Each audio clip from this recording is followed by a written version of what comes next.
From receiving the galaxy's most OP magnum for the first time, Don't keep it loaded, son. You'll have to find ammo as you go. to an iconic AI, Soldier Dynamic, I do know how to pick 'em. Lucky me. and some seriously unhinged enemies. My name is Atriox, and I am the last face you will ever see.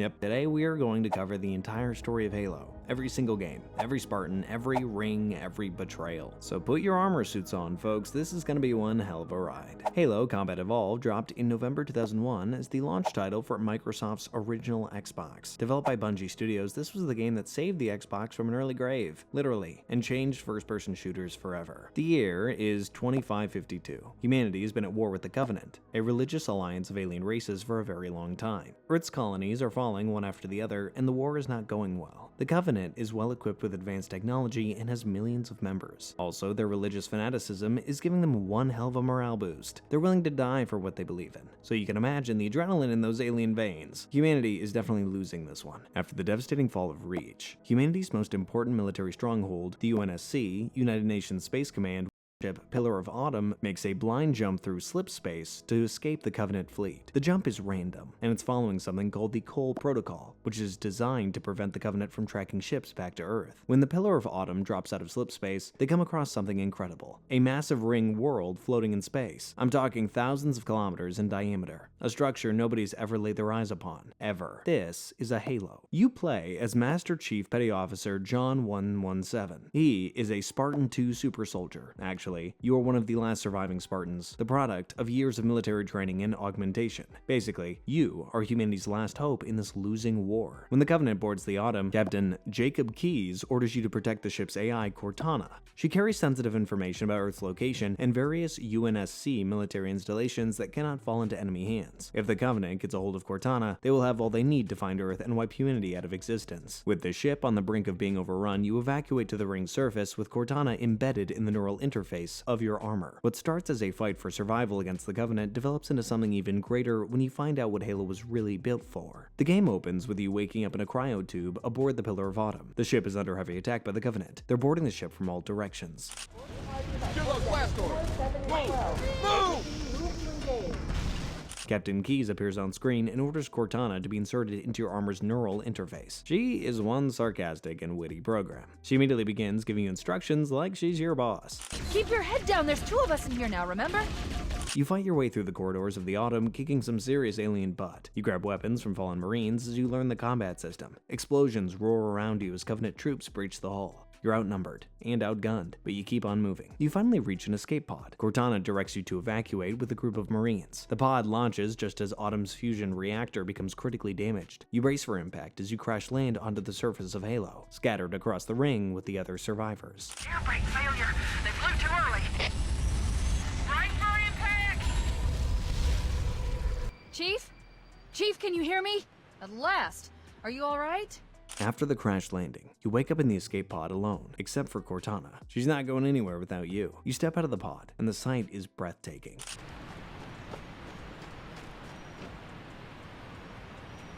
Rolling green hills and a sky that curves upwards to form a complete ring. This is Halo, an artificial world built by an ancient race known as the Forerunners. Your mission is to find out if there are any survivors out there and figure out what the hell the place is. As you begin exploring the area, you encounter Covenant patrols and begin fighting them.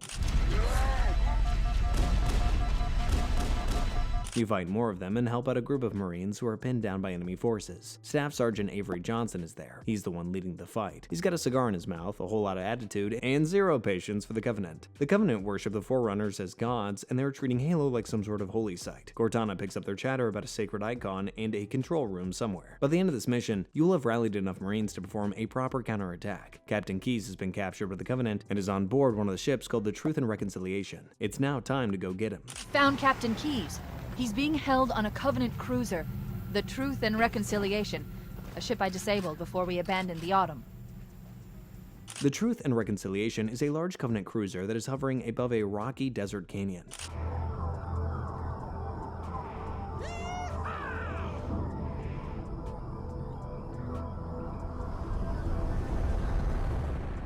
The plan is simple. Sneak in under the cover of darkness, infiltrate the ship, rescue Keyes, and get the hell out of there before the Covenant knows what hit him. But there's one thing you should know. Sneaking and Covenant don't go hand in hand. They're always present everywhere, so you've no option but to fight your way through. The stealth approach only works outside the ship for a while. Once inside, goes right out the window. No Covenant. You had to open your mouth.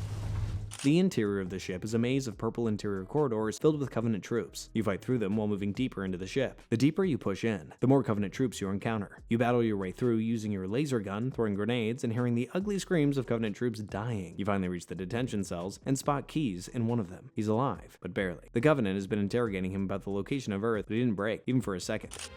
Marines, lock and load your weapons. Let's be ready to move. Keyes tells you that he overheard the guards saying that Halo is some kind of weapon with huge religious significance, and they are looking for its control room. If the Covenant manages to activate it, it would prove disastrous to humanity. They would basically win the war. That's not good for humanity. The journey back to the hangar bay begins. You fight your way out. Just as you fought your way in, you manage to steal a dropship and finally escape Truth and Reconciliation with Keyes and the remaining Marines. Mission accomplished. Time for a little payback. Back on the surface, Cortana has a plan. There's a map room somewhere in Halo called the Silent Cartographer, which contains the location of every single structure on the ring, including the control room, the Covenant's prized possession. The map is on a beautiful tropical island with palm trees, sandy beaches, and ocean blue water. A beautiful place for a firefight.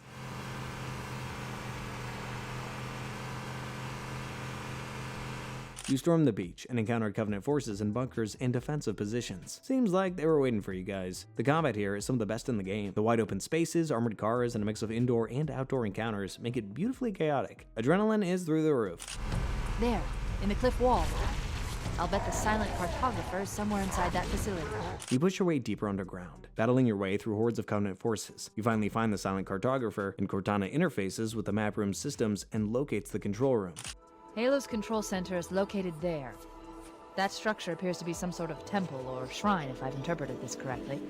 You fight your way back to the ship and head to the other side of the ring. It's a new region, protected by massive canyons and underground tunnels. Keyes is dispatched you there to secure it while he takes Sergeant Johnson and a squad of Marines to investigate a cache of Covenant weapons in a nearby swamp. This is one hell of a massive mission. Talking about snow-covered canyons, towering cliffs, and large suspension bridges that connect Forerunner structures.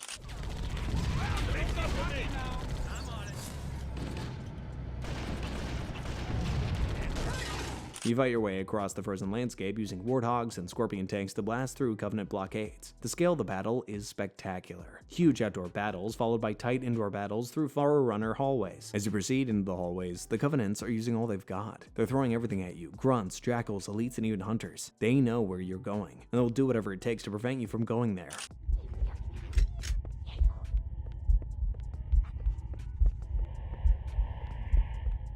You make your way through these 3 massive structures, with each one leading deeper into the installation. You finally reach the control room itself, an enormous cathedral-sized chamber with a massive holographic interface in the center. This control room is really something. Even your character stands there looking up in awe. Cortana jacks into the system and starts downloading data. She's learning about Halo's purposes, its creators, and there's something else. Something that scares the hell out of her. Yes, the Forerunner built this place, what they called a fortress world, in order to... Wait. No, that can't be. Before she can explain, she cuts you off. She tells you to stop Keyes immediately. She's realized that he's not heading into a weapons cache. He's heading straight into a trap. If you don't get there in time, it's gonna be too late. Here, find Keyes, stop him. Before it's too late! You are dropped into a foggy swamp in the middle of the night. The place is dead silent except for the sound of insects and distant gunfire. This is the place Keyes and his squad were last seen. You fight your way through the swamp until you reach a large structure that is half submerged in water. You enter the structure and fight even more Covenant forces. These aliens keep spawning more the more you kill them. Ugh. As you move deeper inside, you see walls covered in blood. Spent shell casings are scattered everywhere, and there's a makeshift barricade made from supply crates. These are clearly the signs of a last desperate stand. There's an intense battle here. There are no signs of survivors. The Marines fought hard and bravely. You walk past the bloodstains and dead bodies, looking for any signs of Keyes. You find a helmet cam recording from one of the Marines called Jenkins. The video shows Keyes' squad opening a sealed door deep in the facility, and then something rushes out. Small creatures, fast and deadly. They overwhelm the entire Marine squad. Oh, this is local! Get back here, Marine! That's an order! They open fire, screaming, and the video ends. You walk forward, and immediately you come face to face with what the Marines faced. They are known as the Flood. Parasitic infection forms that burst out of the walls, swarming you in waves.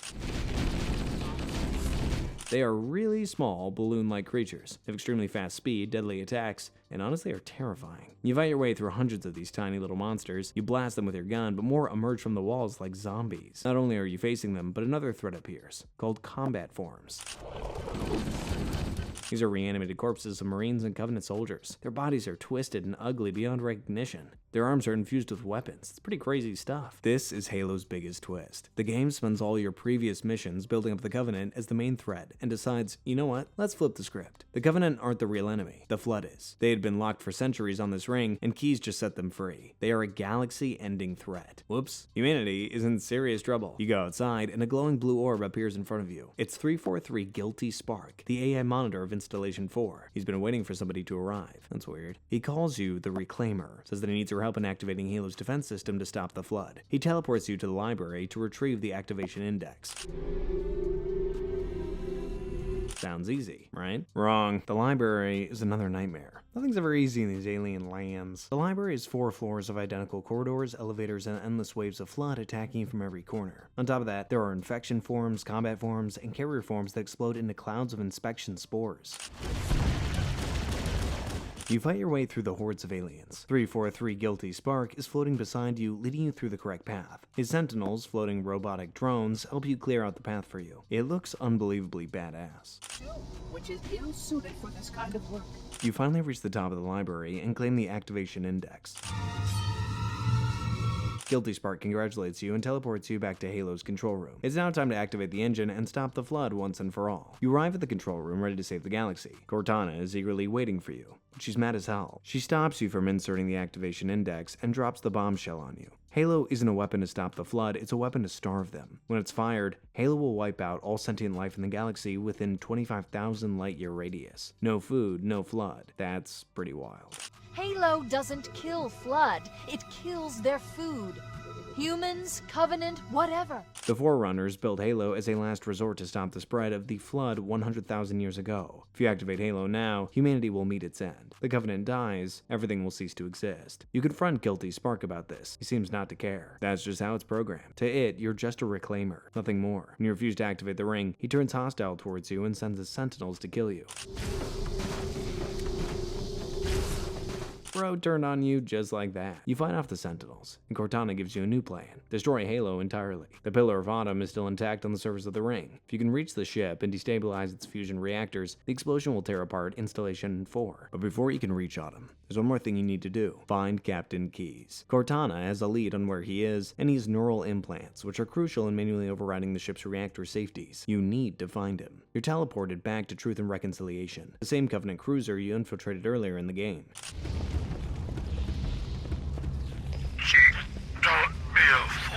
The ship is a nightmare right now, no longer how it used to be. It's been completely overrun by the Flood. The halls are filled with combat forms and infection worms. You fight your way, and finally reach Captain Keyes. And what you see is straight out of a horror movie. He's the complete opposite of his former self. Even a shadow cannot be compared to this sight. He's been assimilated by the Flood. His entire body is fused into the proto-Gravemind, a massive pulsating mass of Flood biomass. Gross. His face is still visible, but barely recognizable, locked in permanent agony.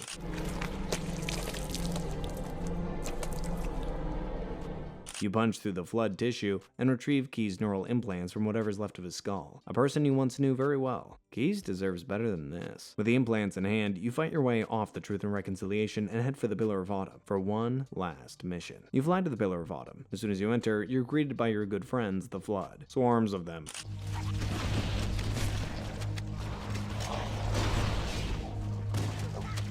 You fight through the same corridors you escaped from in your first mission, except now they're filled with deadly alien creatures. The ship is basically a tomb. You reach the engine room and use Keyes' neural implants to manually destabilize the fusion reactors. Cortana interfaces with the systems of the ship and starts the overload sequence. 4 minutes until the ship explodes and takes Halo with it. Suddenly, 343 Guilty Spark appears one last time, begging you to stop. Cortana's mad again. She's, very sassy software. 343 tells you that it is against the protocol. You're destroying his installation. He adds that you're undoing 100,000 years of containment. You choose to ignore him. Pretty good choice. It's better to destroy Halo. Now comes the challenging part, escaping. You sprint back to the corridors of the Autumns, fighting Flood and Sentinels. Also racing against the clock. The ship is tearing itself apart all around you. Explosions are ripping through the bulkheads. The reactor is going critical and the whole vessel is shaking like it's about to come apart any second. Approach the crash site and be ready to pick us up at External Access Junction 4C. You reach the hangar bay and hop into a Warthog. Cortana reminds you of the countdown and you make a run. Well, drive for it. This is the famous Warthog run in the game. You drive through collapsing corridors, dodging explosions, and jumping huge gaps on the floor. The whole ship is falling apart. You're racing against time, and Flood and Sentinels are attacking you. This is a bad place to be right now. After an epic jump with the Warthog, you abandon the vehicle, sprint to the nearest ship, and climb into the cockpit. You're basically stealing a longsword fighter. You punch the throttle and fly out of the Autumn just as the fusion reactors detonate. The explosion is massive, really massive. A blinding white flash that is followed by a shockwave that tears Installation 4 apart from the inside. The ring shatters into massive fragments and breaks apart in a crazy chain reaction of many explosions. Halo is no more, destroyed forever. The Covenant fleet is wiped out and the Flood are contained in the wreckage, frozen in the vacuum of space. You and Cortana float in the debris field, the only survivors of the Inferno. The Chief removes his helmet in the darkness of the cockpit. Cortana thinks that everything is over, but you think that everything has just begun. The Covenant is still out there somewhere, and Earth is still in danger. But for now, you made it out alive, and that's better than nothing, right? So that is the entire story of Halo Combat Evolved, the game that launched a franchise, saved the Xbox, and changed first-person shooters forever. Halo 2 was launched in November 2004, 3 years after Combat Evolved changed everything. Well, literally, evolved gaming. Bungie Studios has a reputation to uphold and expectations to exceed. The pressure to outdo the first release was pretty heavy on them, so they cooked up one of the most ambitious sequels in gaming history. I'm talking dual protagonists, massive set pieces, and a cliffhanger ending that left millions yelling at their consoles. The game is set in the year 2552, just weeks after the catastrophic destruction of Installation 4. Master Chief returns to Earth as a hero, but the celebrations don't last long. They never do in this universe. The Covenant have found humanity's homeworld, and this time they're coming at them with everything they've got. Meanwhile, on the Covenant side, politics are about to get real. A disgraced elite commander is about to be given a second chance at redemption, and his journey will change the fate of the entire Covenant. So, yeah, this game has two sides. It's pretty cool, right? For the first time in the series, you play as two characters, Master Chief and the Arbiter. Both stories run parallel until they collide in one of the most unexpected ways possible. This is Halo 2. The fight is brought home to Earth, alliances will shatter, and nothing will ever be the same again. So let's dive right in. The game opens inside High Charity, the massive capital of the Covenant.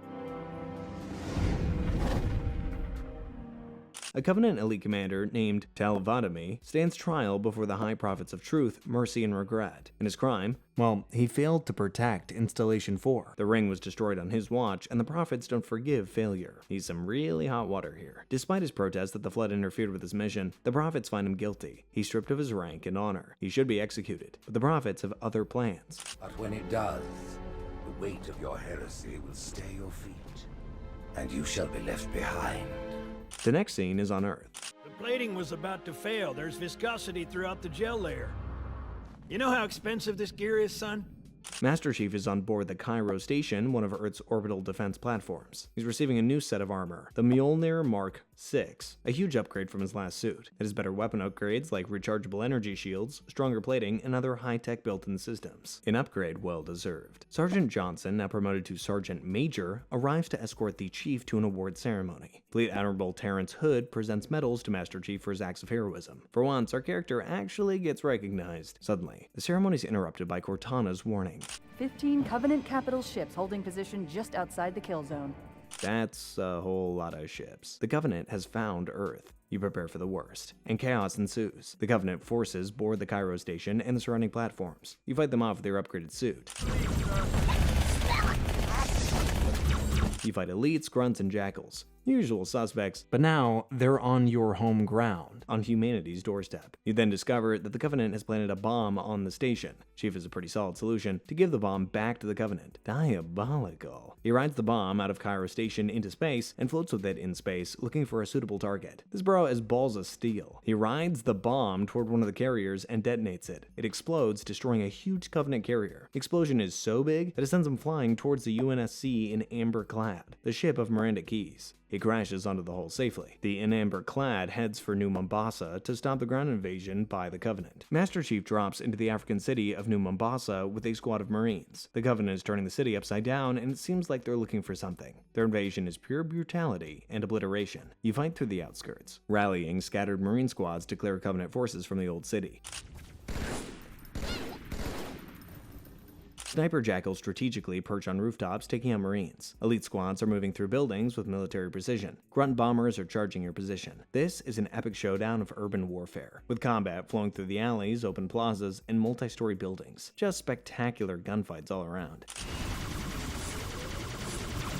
You battle your way through underground highways until you reach an outpost of fellow Marines, and that's where you spot it, the Scarab. 50 cal, rockets, didn't do a thing.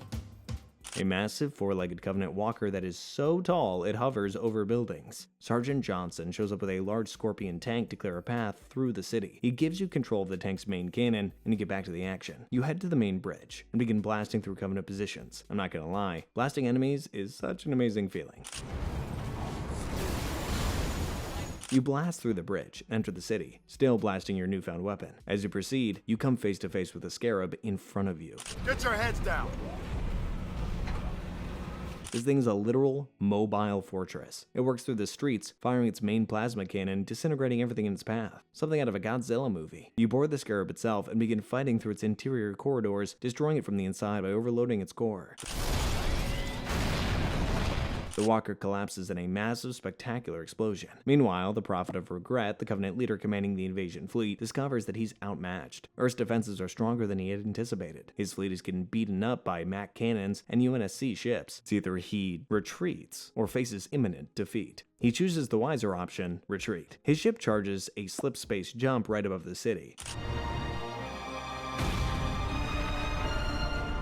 The jump is catastrophic to the city. Shockwave for opening a slip space portal in the atmosphere is just like a nuclear bomb being detonated. Buildings are flattened by the shockwave, fires erupt across the city, and thousands die instantly. Bro escaped, but left behind a catastrophe for humanity, killing two birds with one stone. Miranda Keys makes a split-second decision and follows Regret through the slip space with the in amber clad. Master Chief is on board as well. They've no clue where they're going, but they cannot let the Prophet escape. Not when they have a chance to end this. Back on High Charity, the disgraced Elite Thal is brought again before the Prophets. They offer him redemption through a role reserved for the disgraced, the Arbiter. It is a position of honor in name only. Arbiters are usually sent on certain death missions so they can die serving their people. Looks like a sugar-coated death sentence. Tell accepts, not like there's any other option. What would you have your Arbiter do?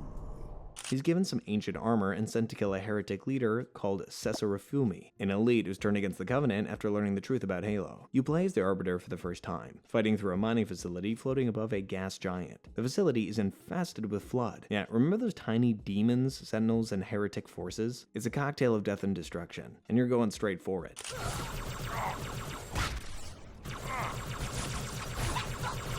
Lucky for you, the Arbiter has an active camouflage instead of a flashlight, so you can approach enemies invisibly and strike them.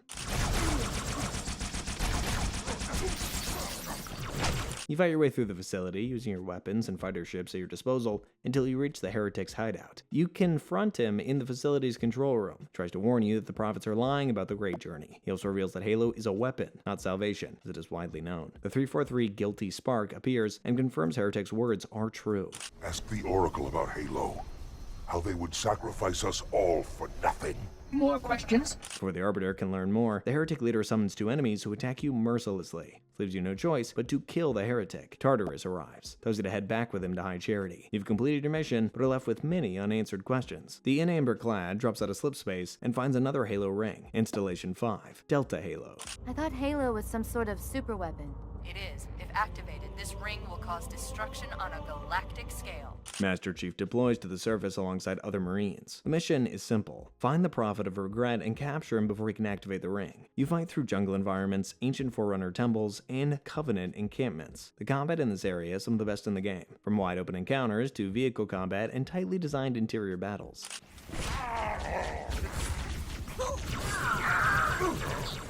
Cortana then discovers that Regret intends to personally activate Halo, believing that it will propel believers on the great journey. Clearly doesn't understand what Halo really does. You push deeper into the temple complex to find where Regret is hiding. You finally find him sitting on a hovering throne in the middle of a massive chamber, surrounded by his elite honor guards. This fight is chaotic. You're dodging plasma fire, fighting elite guards, and making your way to the Prophet. Put on a brave face and battle all the guards. You finally reach the Prophet. Do what any other super soldier would do, beat the crap out of him to death. As you're killing Regret, the entire Covenant fleet arrives in orbit. It's one of the largest Covenant fleets ever seen. They begin blasting the whole area to kill Master Chief. There's only one option left if he wants to survive. He jumps off the temple platform into the lake below as energy beams rain down on him. He sinks into the water unconscious. Large tentacles appear and drag him into the depths of the lake. But you are welcome in it. Back at High Charity, Regret's death has caused chaos in the Covenant. The Prophets blame the elites for failing to protect Regret, so they've decided to replace the elites as their personal guards with the brutes in hopes of ensuring that they are safe at all times. The Prophets send the Arbiter to Installation 5's library to retrieve the key known as Activation Index. You make your way there. Begin fighting through the Quarantine Zone, a flood-infested region surrounding the library. You're fighting the Flood and the Sentinels at the same time in one massive battle. You finally reach the library and find Sergeant Johnson and Miranda Keyes already holding the index. Before the Arbiter can take it from them, Tartarus arrives and thanks him for leading him to where the index was. He openly betrays the Arbiter and takes the index from Miranda. He reveals that the Prophets have ordered the elimination of all elites and pushes the Arbiter down a huge pit. The Arbiter falls into the darkness. The mother of all betrayals just happened before our eyes. Master Chief wakes up in the clutches of the Gravemind, a large sentient flood creature that acts as the controlling intelligence of the parasite. Its large tentacles are twisting and turning him. On the other side, the Arbiter is also there. This is one hell of a coincidence. This one is but flesh and faith, and is the more deluded. Kill me or release me, parasite. But do not waste my time with talk. This is the first time the two protagonists meet face to face, human and elite. Enemies forced together by rather tentacly circumstances. The Gravemind is a giant ugly mass of tentacles and assimilated corpses stretching across a huge underground chamber. The creature's been imprisoned beneath Installation 5 for 100,000 years, and it really wants to be out. The Gravemind has a plan. He wants to use you as a weapon to create chaos. He sends Master Chief to High Charity to retrieve the index, while the Arbiter is sent to Installation 5's control room to stop the ring from being activated. The creature teleports both of you away to your missions. Master Chief appears inside High Charity in the midst of a broadcast by the Prophet of Truth. Even the Flood can stop it. Not 1 second passes by, and you're attacked on all sides. You fight through the chaos and make your way towards the Prophet of Truth. You need to find him and kill him. The Prophet of Mercy is killed by flood infection forms. Truth escapes aboard a massive Forerunner ship hidden inside High Charity, leaving Mercy to die by himself. The Prophet of Truth doesn't care about his fellow prophets. He only cares about power, nothing else. The Arbiter arrives near Installation 5's control room to find dead elites everywhere. They've been killed by brutes. You rally the surviving elite forces, including Special Operations Commander Rataz Vadum. Together with some sympathetic grunts and hunters, you launch a counterattack against the brutes. This is where we see the full extent of the Covenant's fracture. Former allies have now turned into enemies. The Arbiter fights alongside elites against brute forces, pushing towards the control room. This is where Tartarus holds Sergeant Johnson and Miranda Keyes as prisoners. Chief continues to pursue Truth to the Forerunner Dreadnought, but Cortana decides not to come with him. She stays behind with another plan. If Tartarus activates Halo, she will detonate the In Amber Clad's reactor and destroy the city and the ring altogether. This is basically a death sentence for her. They both know it. Master Chief boards the ship. He promises Cortana that he'll come back for her. I've run through with Truth. Don't make a girl a promise. If you know you can't keep it. The Dreadnought launches towards Earth, leaving Cortana alone in a flood-infested city with no hopes of being rescued. Meanwhile, an unlikely alliance is being forged somewhere else. The Arbiter and Johnson form a team. A very odd team. Humanity and the elites, former sworn enemies, work together against a common threat. Johnson takes control of a scarab and blasts open the doors to Halo's control room. The doors explode inward, and the Arbiter storms in. Inside, Tartarus forces Miranda Keyes to activate Halo using the Index. She's powerless and held hostage by brute guards. 343 Guilty Spark appears and tries to explain that activating Halo will kill everyone, not send them to the Great Journey. Tartarus is one stubborn guy. He does not believe him and refuses to accept the truth. The Arbiter reaches him and tries to reason with him. He still refuses to accept, since he's blinded by faith and deception from the prophets. This leaves the Arbiter with no choice but to engage him in a fight. A massive boss battle erupts. Tartarus wields the Fist of Rook, a gravity hammer passed down through generations of brute chieftains. Each swing of the hammer sends shockwaves across the control room. The fight is pretty brutal. Plasma fire and explosions rip through the control room like crazy. Finally, after a long and gruesome clash of swords and hammers, Tartarus falls. The mighty chieftain collapses, defeated. Keyes swings into action and grabs the Index and removes it from the control panel just in time to stop Halo from going nuclear.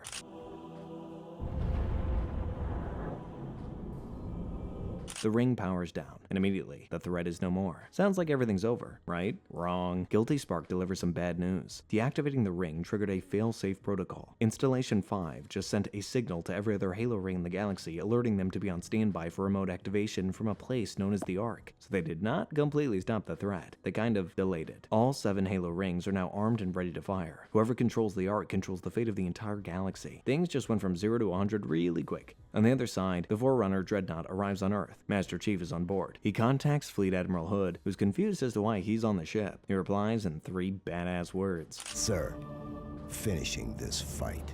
Yeah, boy. Those 3 words end Halo 2. Finishing this fight. Dude, Master Chief is locked in. He means business. This cliffhanger ending left millions of fans waiting for 3 whole years to see how the fight would finish. That is the end of Halo 2. Crazy ending to the game that revolutionized online multiplayer. It's not bad for a sequel that almost didn't make it, huh? Halo 3 was launched in September 2007, just 3 years after Halo 2 left millions of fans screaming at their televisions. Bungie promised to finish the fight, and they delivered the most complete Halo experience yet. The year is 2552. 2 weeks after Halo 2's cliffhanger ending. Master Chief is falling through Earth's atmosphere after riding a Forerunner ship from High Charity. The Prophet of Truth has arrived on Earth with his Covenant fleet, searching for something buried deep beneath the ruins of New Mombasa. This is where the trilogy ends. Master Chief and the Arbiter team, up for one final mission to stop the Covenant, eliminate the Flood, and save the galaxy. Trust me, the stakes have never been this high before. The game opens with Master Chief plummeting through Earth's atmosphere, using a piece of Forerunner Dreadnought hull as a heat shield. He crashes into the jungle canopy of East Africa, and his armor locks up on impact to absorb the shock. The Mjolnir armor's gel layer takes most of the hit, but he's unconscious when Sergeant Johnson and a squad of Marines find him 2 kilometers from the crash site.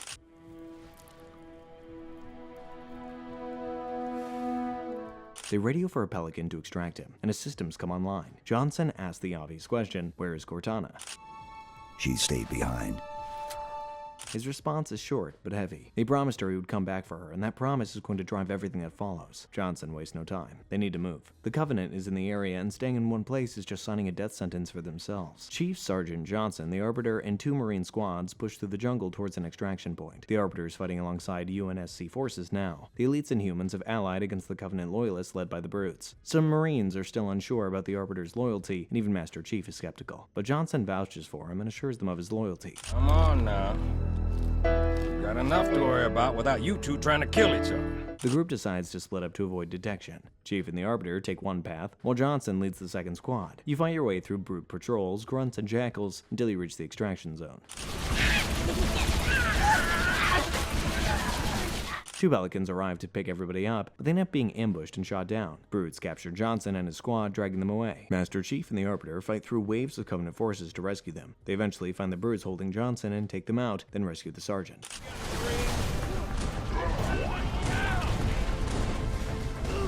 A Pelican piloted by a woman named Hocus arrives and extracts them. They're now heading to Crow's Nest, an underground UNSC base. At Crow's Nest, Commander Miranda Keyes and Fleet Admiral Lord Hood give a brief to the team regarding the current situation. The Prophet of Truth has excavated a massive Forerunner artifact just outside New Mombasa. If the artifact is activated, it will trigger the Halo array and wipe out all life in the galaxy. Basically, genocide on an intergalactic scale. So the plan is simple: stop that from happening. Chief will damage Truth's anti-aircraft defenses, and Hood will lead a strike on the artifact. As the briefing proceeds, it's suddenly interrupted by a power outage, and the screens turn back on, showing an unlikely face. Cowering in the dirt, thinking, what? I wonder that you might escape the coming fire? No, your world will burn until its surface is but glass. Truth broadcasts a powerful message threatening all humanity with impending doom. The broadcast finishes, and the screen turns to normal. In less than 6 minutes, the Covenant attacks Crow's Nest. They breach the base, and you need to hold their attack off with everything you've got. You fight through the facility, defending the Marines and trying to hold the line. The Covenant keep coming in droves as you try your best to defend the base. You become outnumbered, and orders come in for you to evacuate the base. Chief heads to the facility's reactor and plants a bomb. That did it, Chief. Bomb's armed. We got your exit. The UNSC forces then escape to the underground tunnels, while Crow's Nest goes up in flames behind them. They move and regroup on the surface, making their way towards the Kenyan city of Voi. Chief and a convoy of Marines fight their way alongside Savo Highway as they head to Voi.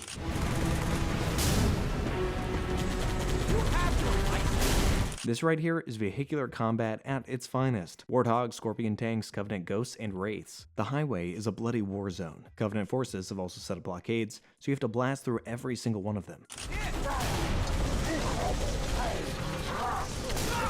You push your way forward and link up with other survivors to help you in clearing enemy positions. You finally reach the outskirts of Voi after intense fights with the brutes. You come across the anti-aircraft guns, which were set up by Truth to protect the artifact just ahead. It's now time to take them down. Master Chief leads an attack on the Covenant anti-aircraft defenses, protecting the artifact. This isn't just some ordinary battle, it is humanity's last stand. Everything depends on punching through these defenses so Lord Hood's fleet can strike Truth directly. You fight through the factory district, eliminating Covenant positions to clear a path for the UNSC forces.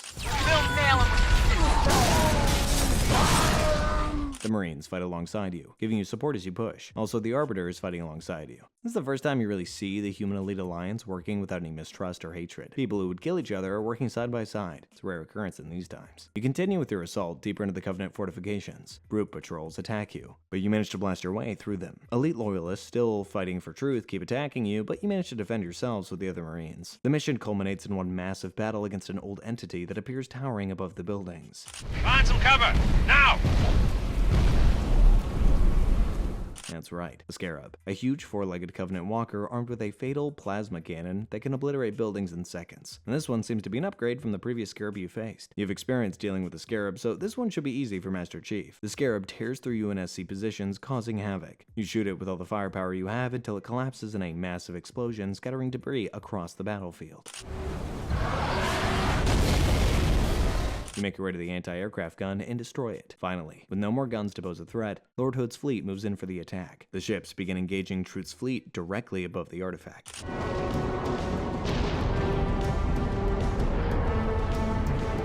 And then Truth does something nobody anticipated. He activates the artifact. A massive slip space portal opens above Earth, a big vortex that tears open space itself. Truth's fleet enters the portal, abandoning Earth. The artifact wasn't the Ark. It was a gateway to the Ark, hidden somewhere beyond the edge of the galaxy. And Truth just opened it. Evac wounded and regroup. Wherever Truth went. Just as Truth escapes through the portal, a Covenant cruiser crashes into Voi.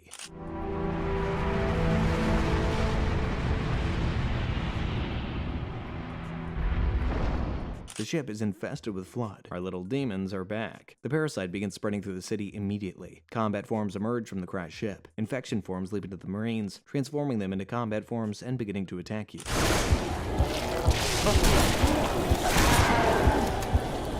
You fight alongside the Arbiter and try to begin to attack the spread of these alien creatures. Master Chief fights his way through the flood infestation toward the crashed ship. Intelligent reports indicate a UNSC AI is aboard that ship and must be retrieved. You enter the crashed ship, walk through the debris, and finally retrieve the AI. Chief, Cortana? High Charity, the Prophet's holy city is on...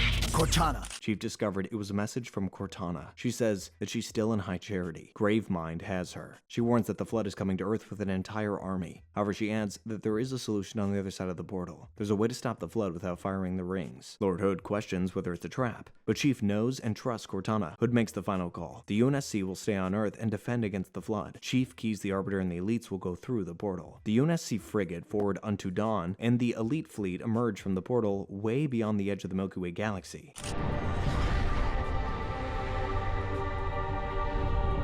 They've arrived at the Ark, a massive Forerunner installation floating in space. This is the location where Truth can remotely activate all Halo rings. Chief, the Arbiter, and UNSC forces all deployed to the surface. 343 Guilty Spark is with them, providing intel on Forerunner technology. The Monitor explains that they need to reach the Ark's cartographer, a map room that will show them where the control center is located. You blast your way through the Covenant Loyalist forces across the Ark's surface. The environment is stunning, with artificial valleys and huge Forerunner structures.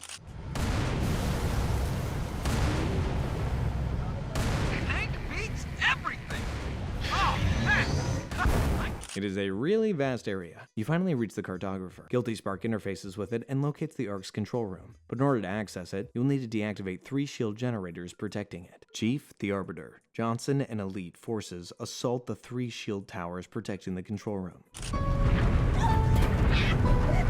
You make your way to the first tower, fight a bunch of Covenant soldiers, and deactivate it successfully. Good work, Chief. That's 1. 1 down, 2 to go. As soon as you deactivate yours, the Arbiter's forces handle the second tower and deactivate it as well. 1 more to go. You head to the third tower together with the Arbiter to help Johnson deactivate it. You fight your way through the brute forces who have overrun the tower, and finally you manage to deactivate the third tower. Just as you finish deactivating the final tower, High Charity arrives through a slip space and crashes into the Ark. The city is now completely overrun by the Flood. Dispersal pods rain down across the Ark, releasing the little parasites. Now you're fighting Covenant and these little demons. You never catch a break, do you? You then head to the control room with the Arbiter. Inside, you find Truth forcing Johnson to activate the rings. He wants you to kill him. I'd prefer that you did not. Despite imminent death, Johnson mocks Truth and laughs about it. As they continue torturing Johnson, Miranda crashes a Pelican through the window in a desperate rescue attempt. You delay the inevitable. One of you will light the rings.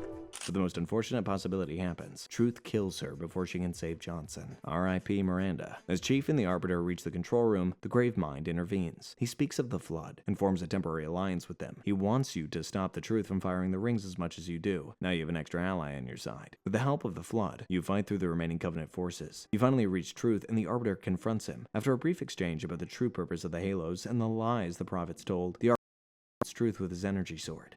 You must be silenced.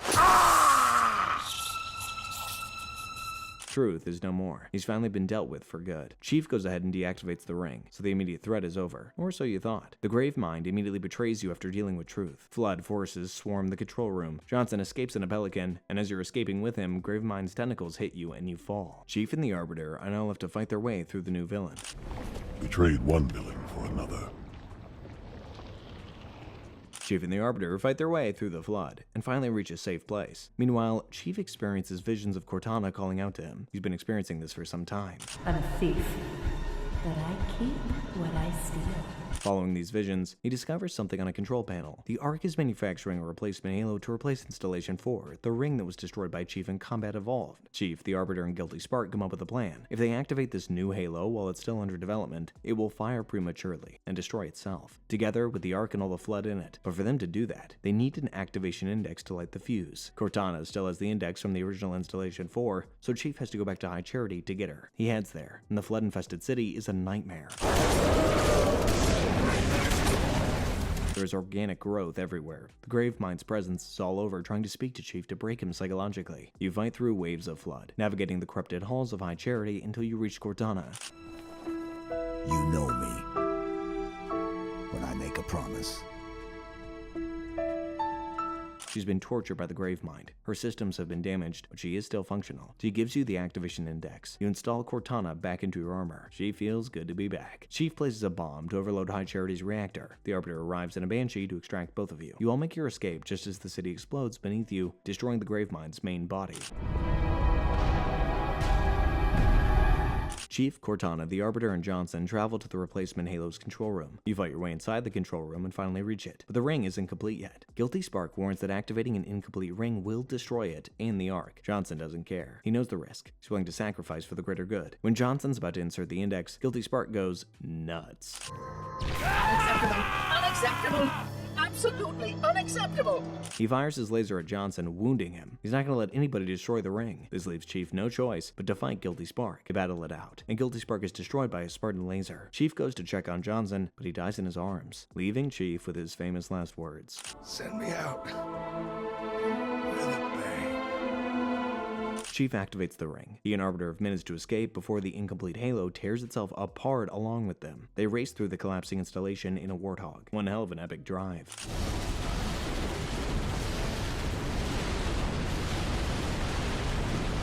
This is it, the final run, the climax of everything that started 3 games ago. The ground breaks beneath them as the ring structure is destroyed. They hit jumps at full speed. The Warthog sails through the air over huge gaps, landing heavily on the ground. One wrong turn means certain death. Explosions erupt all around them as they accelerate towards the hangar bay, where the forward Unto Dawn waits. They drive straight into the hangar just as the installation begins its final disintegration. Cortana takes control of the ship's systems and fires the engine, taking them to safety. Master Chief almost falls off the ship, but he luckily grabs hold of the door handle. He is slightly missed by the falling Warthog.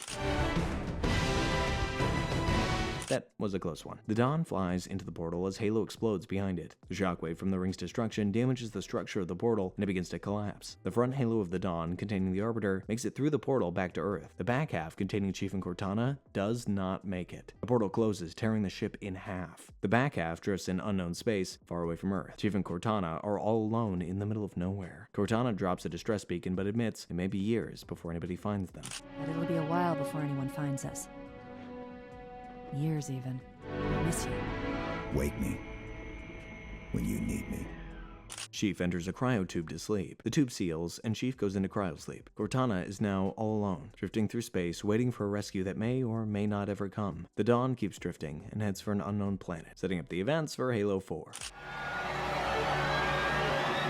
That is how the Halo trilogy ends. Master Chief fulfilled his promise to Cortana. He stopped Truth as well. He destroyed the Flood, and he saved the galaxy. Bro killed 4 birds with one incredibly explosive stone. He's an absolute legend. Mission accomplished, Spartan. Now get some rest. You earned it. Halo 3 ODST launched in September 2009, 2 years after Halo 3 wrapped up the trilogy. Whoa, kinda rhymed a lot by accident just now. Bungie had a gap between finishing Halo 3 and starting Halo Reach, and they decided to use that window to tell a different kind of story. This is not Master Chief's story. There are no super soldiers, no ancient alien rings, no galaxy-ending threat. The game was originally planned as a small expansion for Halo 3, but it grew into something way bigger, became a full campaign, and a new game mode called Firefight. The game sold more than 3 million copies in its first few months, and became the top-selling Xbox 360 game worldwide. The year is 2552, October 20th. This takes place during Halo 2, right after the Prophet of Regret's carrier jumps into slipspace above New Mombasa. Remember that scene? A shockwave destroyed the whole city and scattered an entire squad of ODST across the city. ODSTs are Orbital Drop Shock Troopers, an elite special operations unit that specializes in high-risk combat situations. Basically, they're really badass soldiers. They're also called Hell Jumpers, and this is their story. The game opens aboard the UNSC ship Say My Name, orbiting around New Mombasa. 5 ODSTs gather around a holotable showing the Prophet of Regret's assault carrier hovering near the city's space elevator. Corporal Taylor Dutch Miles, Lance Corporal Kojo Romeo Agu, and Private First Class Michael Mickey Crespo discuss the mission. The rookie, the player character, sleeping in his pod in the back. No, they left it for us. Romeo cracks jokes about how the Navy is letting a Covenant carrier slip through Earth's defenses. Dutch defends the Navy. Typical military banter before a dangerous drop. Then their squad leader, Gunnery Sergeant Edward Buck, enters the room with an ONI operative named Captain Veronica Dare. ONI is the Office of Naval Intelligence, responsible for operations like espionage and research. You know the music. Time to dance. Hello, beautiful.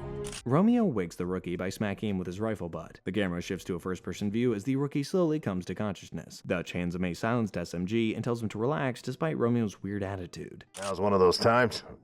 Pays to be the strong, silent type.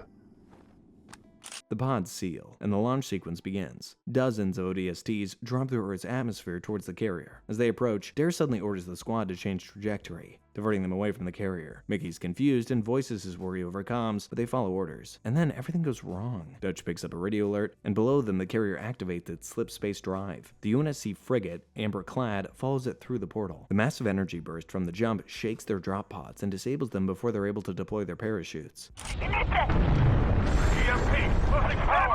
They popped their chutes! We're going in hard!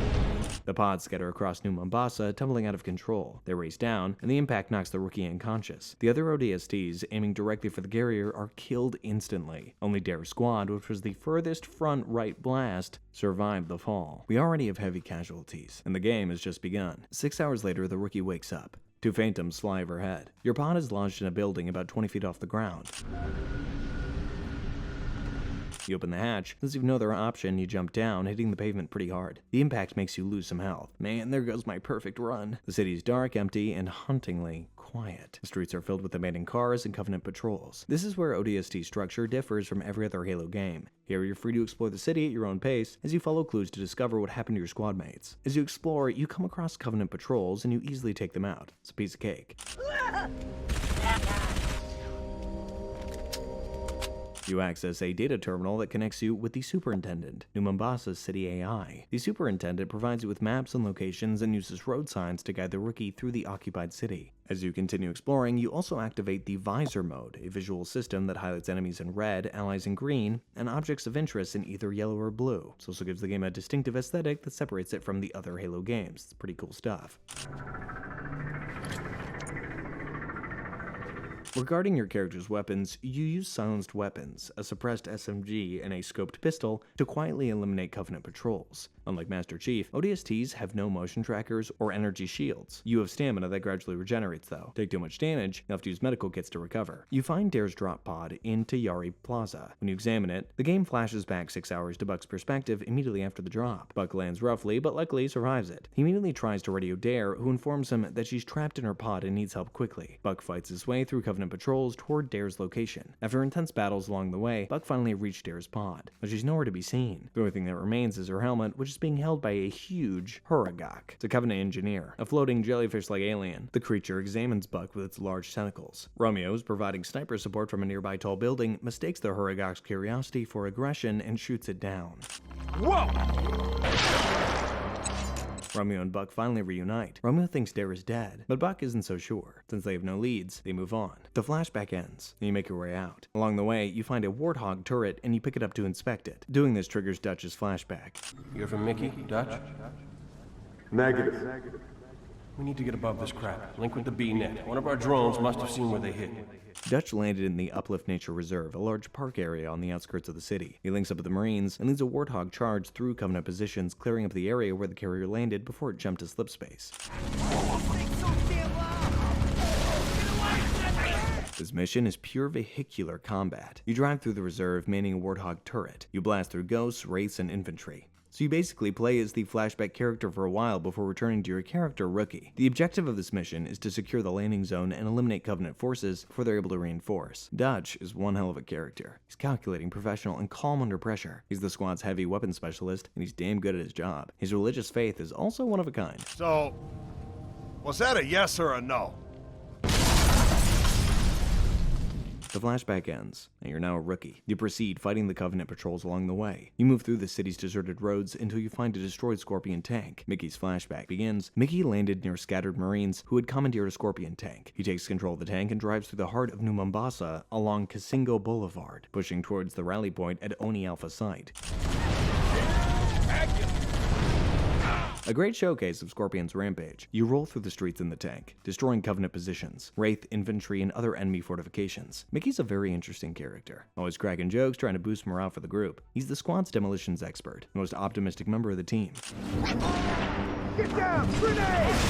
Finally, he reached the Oni Alpha site and reunited with Dutch. The rookie finds a piece of wreckage from the Scorpion tank. We're way off course! We're heading exactly where I need to go. And it triggers a flashback showing Dutch and Mickey's joint mission. Oni Alpha site is a Section 2 intelligence facility. A desperate police officer needs assistance in defending it from a massive Covenant assault. Dutch and Mickey work with Marines and NMPD officers to hold the facility. They proceed to plant explosions on the bridge leading to the base. They destroy it so slowly, they slow down the Covenant advance. Yeah! The Covenant counters by landing platforms full of troops directly in the courtyard. The humans are quickly overwhelmed. Dutch and Mikey retreat inside, fighting their way through the interior corridors. They plant demolition charges throughout the building and then evacuate on a police Pelican just as the charges detonate, destroying the whole facility. This move is very smart, as it will prevent the Covenant from accessing Oni intelligence. What?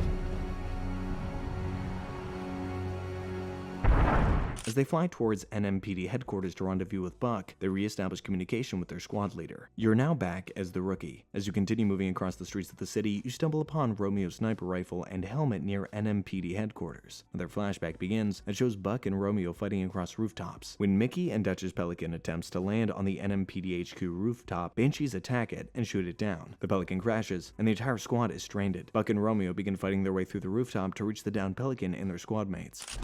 Jackals with carbines up top! Watch yourself! After an intense battle on the rooftop, you finally spot Mickey and Dutch, and you head towards them. Use the crashed Pelican's weapons, missile pods, heavy machine guns, and rocket launchers to defend against the huge waves of Banshees and Phantom dropships. As you hold the place against the enemies, one Phantom flies close to the surface, and a brute chieftain lands. He's wielding a large hammer and begins attacking your squad.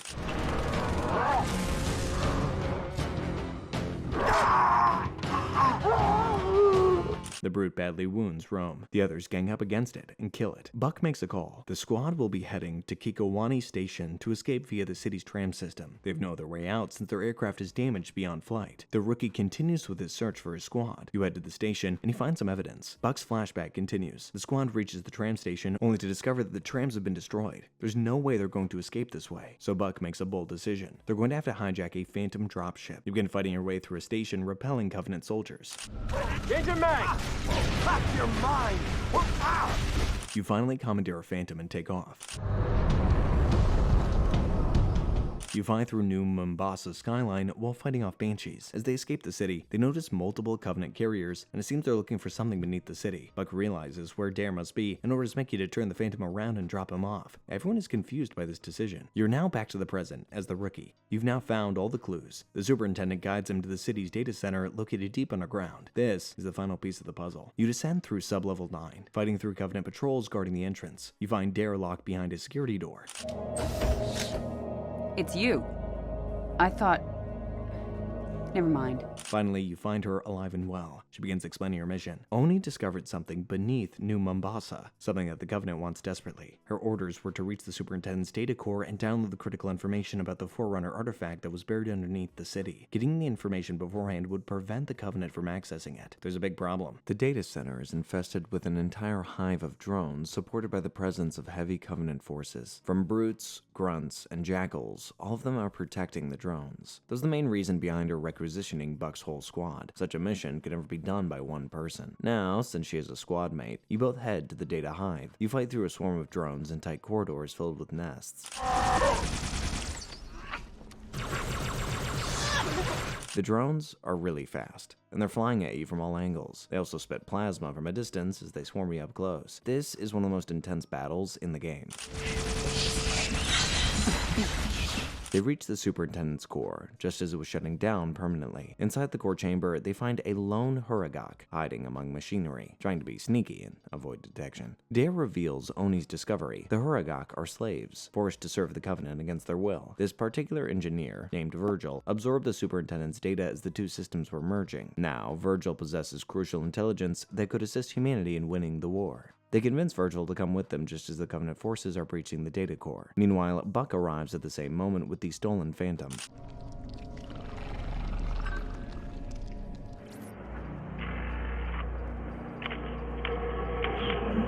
The squad is now back together after a very long time. The squad fights through Covenant troops and escapes to an elevator leading to the surface. Buck tells Dare and the Rookie that the Phantom is waiting at the shipyards down the coastal highway. They just need to get there. Seems easy, right? No. Virgil decides to power up an Oliphant, a massive waste management vehicle. Dare drives you while you and Buck give fire support from a Warthog. You enter the highway and begin fighting off Covenant forces attacking the convoy. The highway is a literal war zone. You're attacked on all sides by ghosts, wraiths, infantry, and air power. All of them are attacking you at the same time.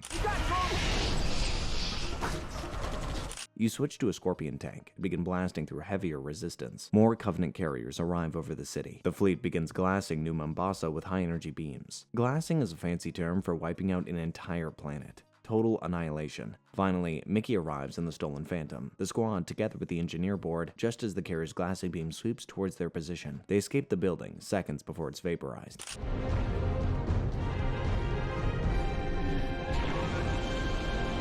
The Phantom flies away from New Mombasa as the entire city burns beneath it. The Covenant fleet excavates the Forerunner portal, uncovering the gateway that will lead to the events of Halo 3. And there you have it. Halo 3 ODST in all of its glory. Bungie Studios proved that they could tell compelling Halo stories without Master Chief, Spartans, or saving the galaxy. Sometimes the most powerful stories are the small ones, the stories of ordinary soldiers doing extraordinary things. Halo Reach launched in September 2010, 1 year after ODST. Halo Reach was Bungie Studios' final Halo game before handing over the franchise to 343 Industries, so they wanted to go out with something special. Halo Reach is not a sequel. It's actually a prequel to Combat Evolved, telling the story that every Halo fan already knows the ending to. The planet Reach falls. People die. With Bungie's tagline, "From the beginning you know the end," they were not kidding. The game literally opens with your helmet lying broken on a field decades after the battle. Then it jumps back to show you how it got there. The year is 2552, July 24th. The Human Covenant War has been raging for 27 years. Humanity is losing pretty badly. Billions of people have died, and entire colonies have been razed. And now the Covenant has found Reach, humanity's most important stronghold outside of Earth. If Reach falls, the fall of Earth is inevitable, so the stakes are unimaginably high. In the game, you play as Noble 6, the newest member of Noble Team, an elite squad of Spartan 3 super soldiers. Unlike the Spartan 2 program of Master Chief, Spartan 3s were produced in large numbers and they were trained for high casualty missions. They are cheaper and more expendable. They are essentially built to die, completing objectives that regular Marines could not handle. Therefore, the Noble Team is Reach's last line of defense, and this is their story. The game opens with a somber scene decades into the future. Your helmet lies cracked and abandoned in an open field on a terraformed Reach a long time after the war ended.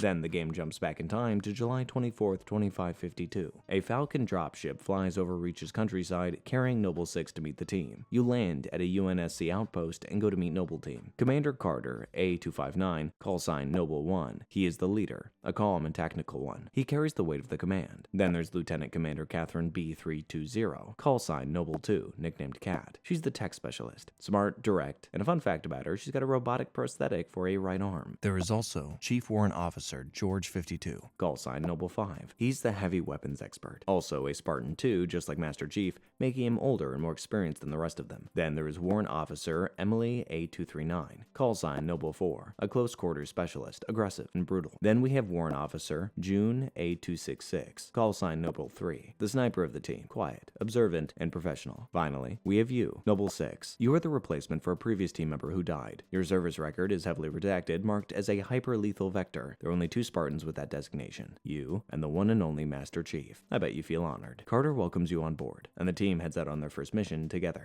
Welcome to Reach.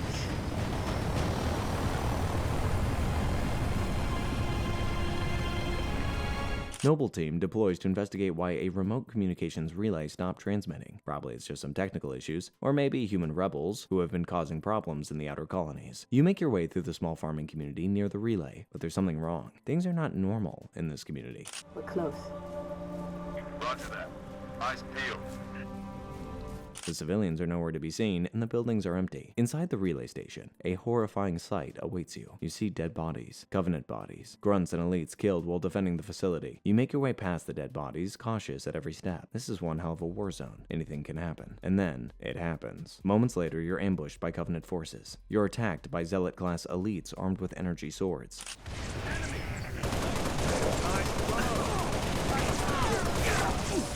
Carter makes the call. He activates Winter Contingency, the UNCS's emergency response protocol for Covenant invasion. The Covenant has found Reach, and the war just came home. The Noble Team gets sent to Sword Base, a secret Oni research facility on an ice shelf. A Covenant Corvette is attacking the base, and orbital MAC rounds cannot be used without risking the facility's classified projects. You fight through the Covenant ground forces, which are composed of grunts, jackals, elites, and hunters, all defending the perimeter of the facility.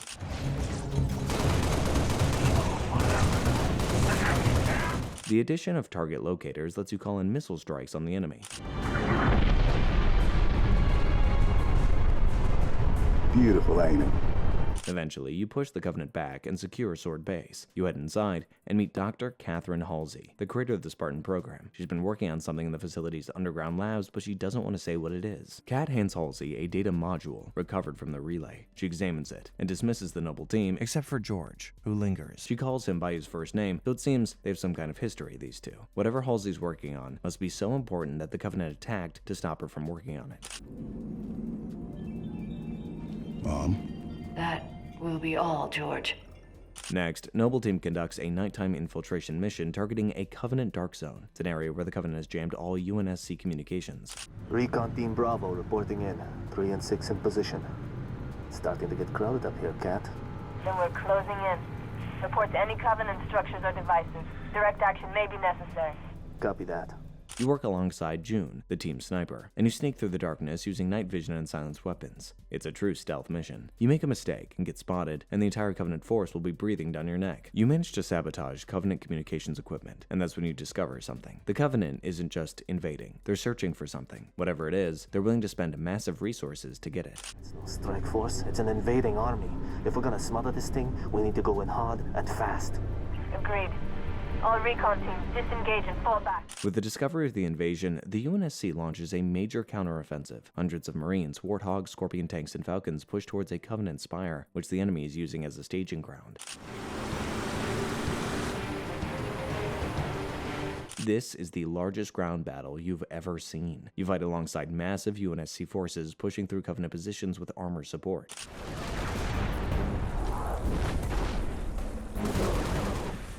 The battle is intense, and you finally destroy the spire using MAC cannons. No, somebody tell me this ain't happening. The spire is totally destroyed. The operation is successful. And then, everything goes wrong. A large Covenant supercarrier called the Long Night of Solace warps into the Earth's atmosphere.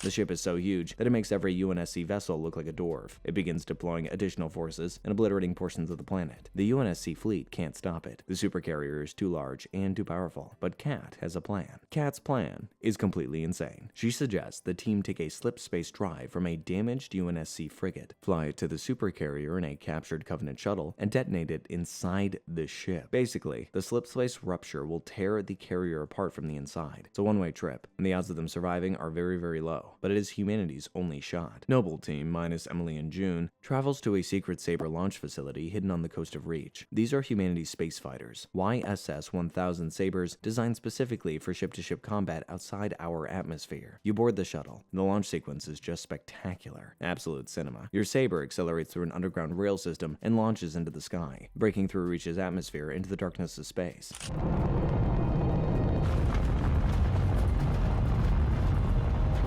This is the first and only space combat mission in the entire Halo series. While in space, you dogfight Covenant Banshees and Seraph fighters in zero gravity as you defend the UNSC frigate Savannah.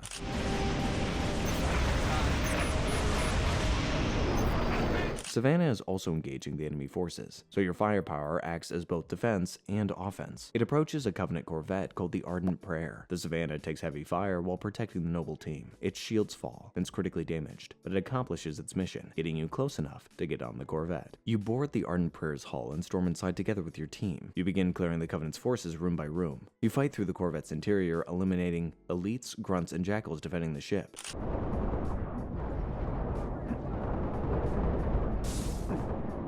Once the corvette is secured, UNSC personnel deliver the slip space bomb, a large device wielded beneath a Pelican. The plan is simple: to use the corvette to fly the bomb close to the supercarrier, Long Night of Solace, detonate it, and escape before the blast obliterates everything. When you try to move the corvette closer, the engines fail because it was too damaged during the boarding action. It's unable to get any closer to the supercarrier for the bomb's explosion to have a meaningful impact. George assesses the situation. Someone needs to manually pilot the corvette into the supercarrier's docking bay and detonate the bomb at point-blank range. The strangest thing is that the bomb has no remote detonation. It's a manual trigger. Oh, that's convenient. George decides to make a fast decision before anybody else can. Tell him to make it count. George grabs Noble 6 and throws him out of the Corvette's hangar. He ejects you into the vacuum of space. As you tumble away from the ship, George seals the hangar doors. He manually flies the damaged Corvette into the supercarrier's docking bay and triggers the slip space bomb.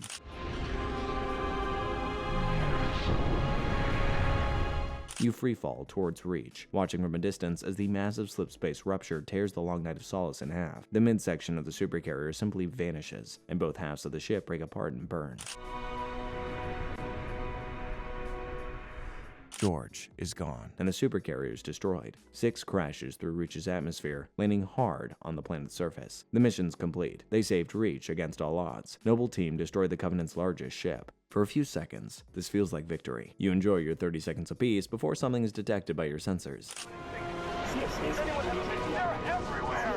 The sensors light up, and you see dozens of Covenant carriers warping into the system. Hundreds of ships, all at once. This is an invasion fleet you're looking at. The Long Night of Solace wasn't the invasion force. It was just the advanced scout. The real deal's just arrived right in front of you. The fall of Reach is no longer a possibility. It's becoming inevitable. The Covenant fleet has started glassing Reach's cities. Billions of civilians need evacuation, but there are not nearly enough ships.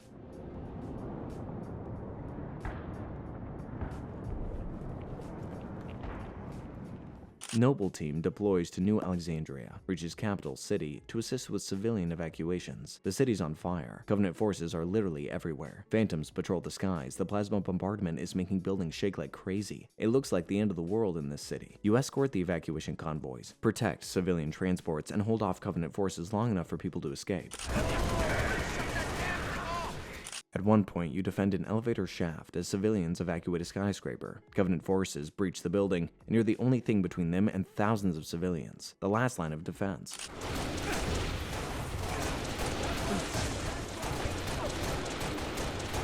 The mission ends with Carter ordering a regrouping. Too many people are dying. Their plan is definitely not going to work. Noble Team needs a new plan, or else it will be a massacre like no one's ever seen. Noble Team continues fighting in New Alexandria, conducting multiple objectives across the burning city. You pilot a Falcon, flying between skyscrapers while Covenant ships tear the city apart all around you.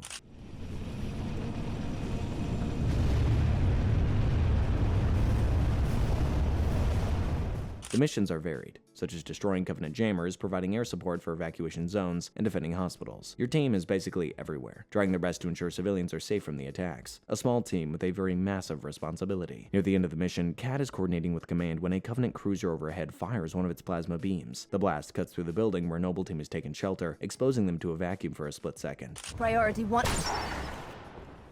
In that split second, a Covenant needle rifle shot pierces Cat's shields and kills her instantly. She dies before she can even react. A single shot, no last words or anything, just one hit, and dead. Carter takes command, ensuring the mission continues. The death of Cat has hit them hard, but they can't afford to stop and mourn. The mission must continue. Noble Team is recalled to Sword Base. The facility is being evacuated, and they're ordered to destroy it with a nuclear device to prevent the Covenant from accessing Oni's research. Halsey, on the other hand, has other plans. She redirects the Noble Team underground to a massive Forerunner site buried beneath the facility. It's the thing the Covenant has been searching for all along. Halsey reveals to them that she's been studying this artifact for years. She believes that the data she's collected could be crucial to winning the war. She needs Noble Team to transport her AI, Cortana, and the data from the artifact to the UNSC ship Pillar of Autumn, which is presently docked at the nearby shipyard. This is it. This is how Cortana gets to the Autumn. This is the mission that sets up Combat Evolved. Take it, Lieutenant. She has made her choice. Do you have it? Yes. Say the words, please. I have it. June escorts Halsey to a fallback position while the rest of Noble Team heads to the shipyard with Cortana. Noble Team proceeds towards the shipyard, fighting their way through massive Covenant resistance. Every step they take, they're faced with intense resistance. I'm talking wraiths, ghosts, infantry, and air support. The Covenant has decided to go all in. They do not want Cortana to reach that ship. As they're flying, Carter's seriously wounded by needler rounds. Multiple crystalline shards are embedded into his armor, piercing through his suit, making him bleed out. His armor systems begin to fail. He's unable to walk or fight. On my mark! Mark! You and Emily jump from the ship and land a few miles away from Autumn's dock. Carter crashes with the aircraft and dies from the explosion. Carter A-259 is no more. This leaves you and Emily responsible for finishing the mission. You fight your way to the landing pad overlooking Autumn's dock. Captain Jacob Keyes lands in a Pelican to extract you and take Cortana to the ship. Good to see you, Spud. Halsey assured me I could count on you. Not just me, sir. They'll be remembered. Emil takes a position at a mass driver cannon, a massive stationary artillery gun designed to destroy capital ships. He'll be providing cover fire while you get Cortana to keys. Emil does a good job gunning down phantoms with a mass driver. However, his position is exposed. Then a phantom dodges his fire and lands directly on top of him. Two zealots with energy swords drop in front of him. He manages to kill the first one, but the second one drives his energy sword directly through him. He manages to kill him also, and they both drop dead. Emil A239, aka Noble 4, is no more. Keys' Pelican lands beside you. You hand the data chip to him. Autumn is ready to launch, but Covenant anti-aircraft fire is just too heavy. The ship will be destroyed during takeoff unless somebody stays behind and operates the mass driver to provide cover fire. You decide to take on this responsibility. You remain behind and fight your way to the mass cannon and reactivate it. You begin destroying dozens of enemy aircraft, buying enough time for the Autumn to break through the atmosphere.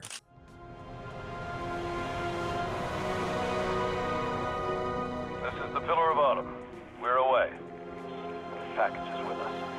The Pillar of Autumn escapes Reach, jumping into slipspace with Cortana safely aboard. That is the ship that is going to discover Installation 4, the ship that will begin the events of Combat Evolved. Noble 6, your character, is left behind on Reach as the sole survivor of the entire Noble team, alone on a dying planet.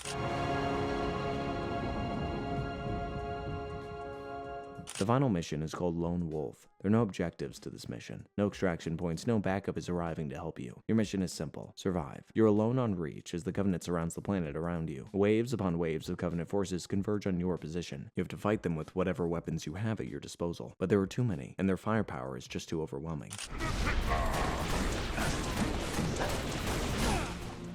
You're swarmed by elites with energy swords. Your visor cracks completely, and the last thing you see is your broken visor lying on the ground as Covenant boots walk past it. This is the end of Noble 6's last stand. A soldier who fought until his last breath. The helmet is lying in the dirt and ash, exactly where the game began. 37 years later, the war is over. Humanity has won. The Covenant has been defeated, and the Flood has been destroyed. Reach has been brought back to life, and green grass covers the ground where the large cities used to stand. Noble 6's helmet is quietly lying on a field of grass, a reminder that Reach didn't fall without a fight. Our victory, your victory, was so close. I wish you could have lived to see it. That is the story of Halo Reach, the love letter from Bungie Studios to the franchise that they created. A tragedy told with the weight that it deserved. That's an all-time ending. Pretty satisfying, right? Halo 4 dropped in November 2012, 3 years after Halo Reach. This was 343's debut as the new custodians of the Halo universe, and fans were, let's just say they were optimistic, but in a cautious way. It's kind of like when you dip one foot in and one foot out kind of situation. I'll check out the demo, but I'm gonna wait to buy the game. You know what I mean? On one side, they're really terrified that they would mess it up and ruin the good old Halo. On the other side, they were really hopeful that new blood and creativity would amplify the game into newer heights. Safe to say, they were right on one side. The game was launched and made $220 million in its first 24 hours, making it the best-selling Halo franchise in history at the time. Pretty unbelievable. Critics praised the game for its spectacular visuals, emotional storyline, and updated gameplay. However, the original long-term diehard fans were skeptical because they felt the game strayed too far from Bungie's vision. Well, the numbers do prove otherwise. The year is 2557, 4 years after Halo 3's ending. But you remember the amazing ending? Chief and Cortana are drifting in the wreckage of the Forward Unto Dawn, heading towards an unknown planet.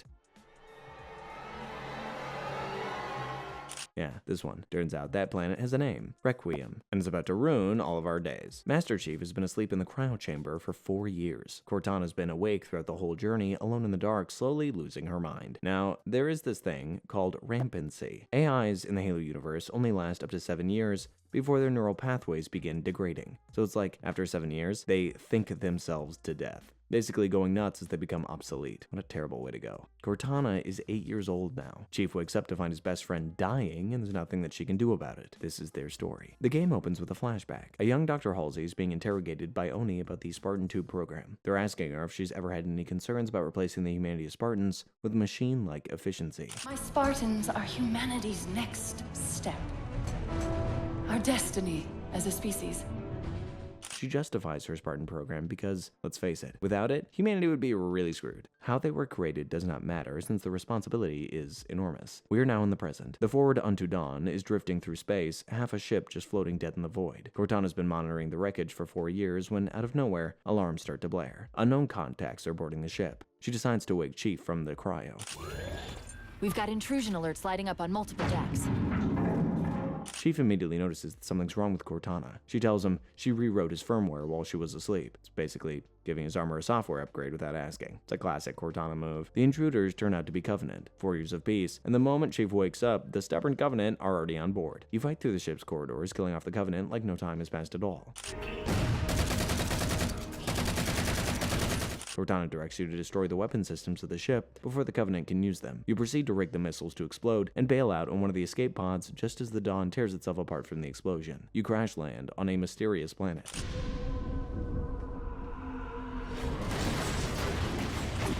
Master Chief, welcome to Requiem.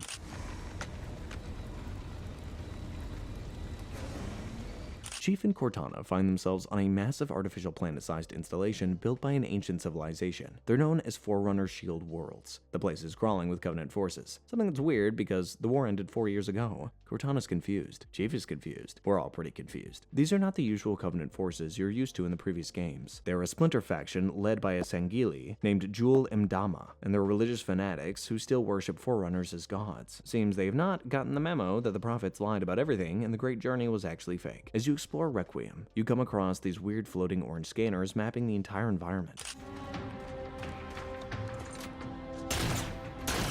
Cortana hacks one of them and discovers that they're part of a defensive network. She also intercepts a distress signal and tells you to head towards it. It's the UNSC Infinity, a massive, and I mean massive warship. This thing is 5.7 kilometers long. It's responding to the Dawn's old distress beacon from 4 years ago. Finally, someone has heard their endless distress signals while they were hovering in the dead of space. But there's a problem, a big one. Requiem has a gravity well that is pulling Infinity towards the planet like a tractor beam. If the ship gets too close, it's gonna crash just like Dawn did. Except it's gonna be way worse, because Infinity has 17,000 people on board. Chief needs to shut down what Cortana thinks are communication jammers so that he can warn Infinity away. They fight through Covenant forces, and out of nowhere, these new robotic enemies show up around them. These are Prometheans, Forerunner machines that have the power to teleport. Their weapons can disintegrate you into atoms. The basic infantry are called crawlers. Think robot dogs that climb on walls and ceilings. The heavy units are called watchers. They're flying support drones that shield other enemies as well as rescue the dead ones. Cortana tells you to escape using the portal next to you. It's a smart move. Chief and Cortana descend deep into Requiem, following the signal towards the core of the planet. The architecture is getting more sophisticated and more ancient. This is clearly old Forerunner technology that hasn't been active for centuries.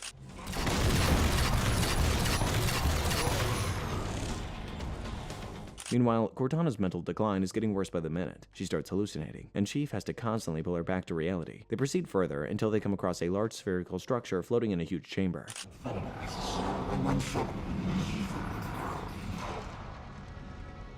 It's pulsing with energy and creating the signal that's been pulling Infinity towards the planet. Cortana tries to deactivate it, thinking it's the jammer. Plot twist, it's not. It's a cryptum, a Forerunner stasis prison, and they just opened it.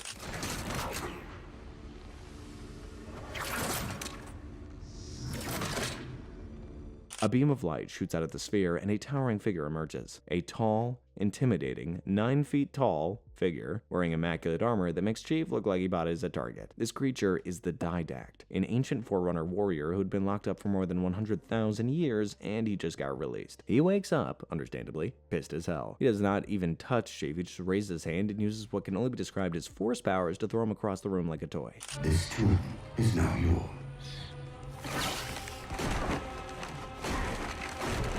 Chief slams into the walls, as the Didact continues to talk about how the Forerunners are returning as the rulers and saviors of the galaxy. Jul Mdama's forces, who've been fighting you this whole time, suddenly stop fighting. They see an actual Forerunner, a god, right in front of them, and immediately bow down to him. They choose to serve him. Great. It's not the bad guys, a religious army of fanatics, an army of killer robots. That's great. Chief and Cortana begin escaping from Requiem after the Didact causes a slip-space rupture that begins to tear the whole place down. The Didact's leaving! We've gotta find a portal out of here before the whole network collapses! The Requiem's core facility starts collapsing around you, and you make your way out. You portal back to the surface just in time to see the Didact ship, a massive spherical warship that's been buried in Requiem, rise from the planet. You know where he's heading. Same place we are. Oh, and Infinity? Yeah, the warning from Chief came a little too late. The ship gets caught in the gravity well. crashes onto the surface. The ship looks intact. Something tells me that's only because the Didact wanted it that way. Chief links up with UNSC forces as the Didact and his army attack Infinity. You meet Captain Del Rio, the commander of the ship. This guy establishes himself as that guy by being dismissive and arrogant. Also, you meet Commander Thomas Lasky, who actually respects Chief and will be important later on as we progress. You'll see, Lasky's a cool guy. Del Rio, not so much. Chief helps repel the Didact's assault.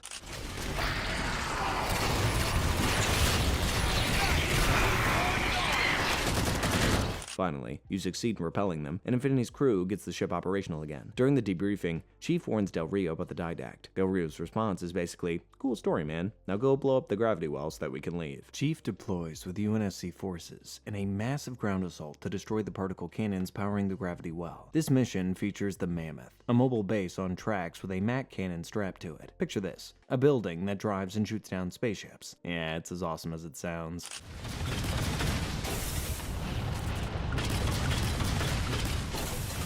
You're rolling through canyons, blowing up Covenant armor, as well as calling airstrikes. You fight your way until you reach the gravity well. This is war, so things go haywire pretty quick. Cortana freaks out, and during the mission, she just vanishes. She disappears from Chief's HUD.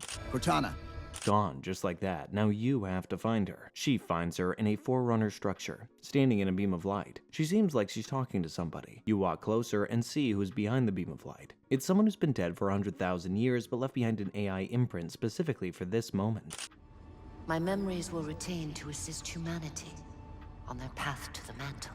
You come face to face with the Librarian. She is the Didact's wife, and she's here to drop the mother of all lore on Chief, so buckle up because this is going to be an insane roller coaster. She begins by saying the Forerunners fought the Flood 100,000 years ago. During that war, the Didact made a weapon known as the Composer that had the capability of converting organic beings into digital constructs, basically, uploading people's consciousness into computers and getting rid of their bodies. The Didact's plan was to make Forerunner warriors immune to Flood infection by some sort of digitization. If you were data instead of flesh, the Flood couldn't even infect you, right? His mastermind plan worked. The digitized consciousness became the Promethean Knights, the ones you just saw earlier before escaping for dear life. Except there was a problem. The process of digitizing them destroyed their minds. The uploaded personalities were fragmented, degraded, and turned into shadows of their former selves. The Prometheans changed and became killing machines instead of soldiers. The Didact didn't stop there. When the Didact ran out of Forerunner volunteers, he started using humans. He converted ancient humanity into Promethean Knights against their will. Imagine the horror, millions of people digitized and enslaved. Those crawlers and knights who've been fighting throughout your stay on this planet are not robots, they're human beings. Basically, human consciousness is trapped in mechanical bodies. Their memories have been destroyed, their identities destroyed, and they're bound to a lifetime of servitude to the Didact. That's pretty dark. The Librarian was able to stop him. She was the one who imprisoned him in that cryptum after removing the Composer from his control. And then Chief here undid what she strived so hard to do. He freed him. She warns Chief that the Didact is going to escape Requiem, recover the Composer, and use it on all of humanity. To stop him, she accelerates Chief's evolution, giving him immunity to the Composer's effect.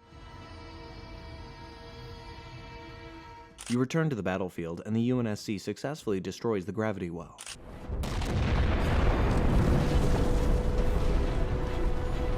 Infinity is now free to leave Requiem. Mission successful. Captain Del Rio orders everybody back to the ship. They want to go back to Earth to file a report with FleetCom about the Didact situation. Chief argues that they need to stop him now while there's still a chance. Right now is when he's most vulnerable. Anytime later, he'll be twice as powerful. Del Rio thinks Cortana and Chief are hallucinating and orders the decommissioning of Cortana. Chief refuses and decides he's going to deal with the Didact alone. To hell with direct orders. Lasky comes to see him before he goes and gives him a pelican and wishes him the best.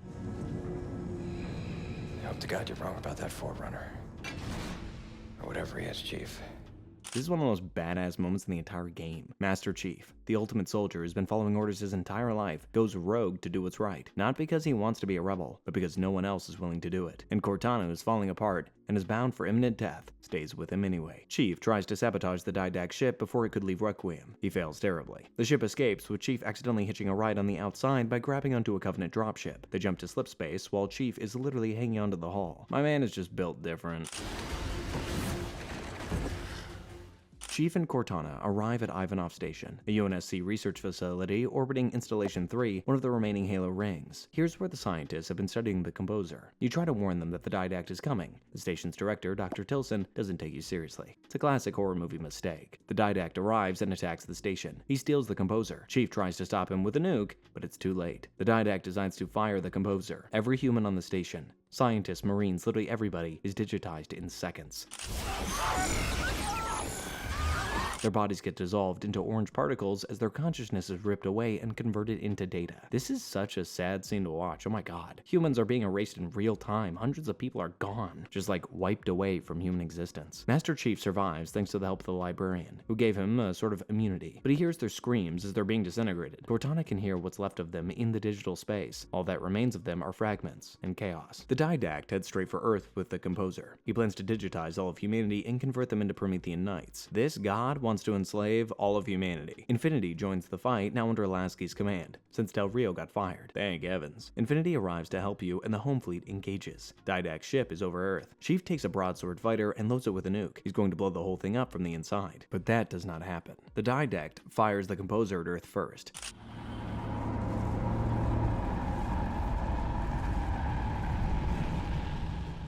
He targets New Phoenix, a city of millions. The entire population is gone in seconds, dissolved into particles converted into digital slaves. Chief fights his way to the didact's bridge. Cortana, who's barely holding it together, pulls out one last trick. She creates dozens of copies of herself, rampant fragments splitting off from her core personality. She uses them to overload the didact's hard light shields. It's a smart move.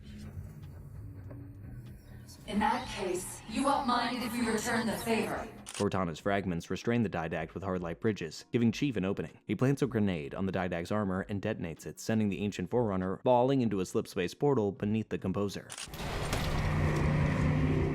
The didact is now gone, probably dead. No one knows for sure, but now at least he's gone. Chief proceeds to arm the nuke to destroy the composer and the ship. He is at ground zero. This is definitely a suicide mission. However, Cortana stops him. She used the last of her power to create a hard light shield around Chief, protecting him from the nuclear blast.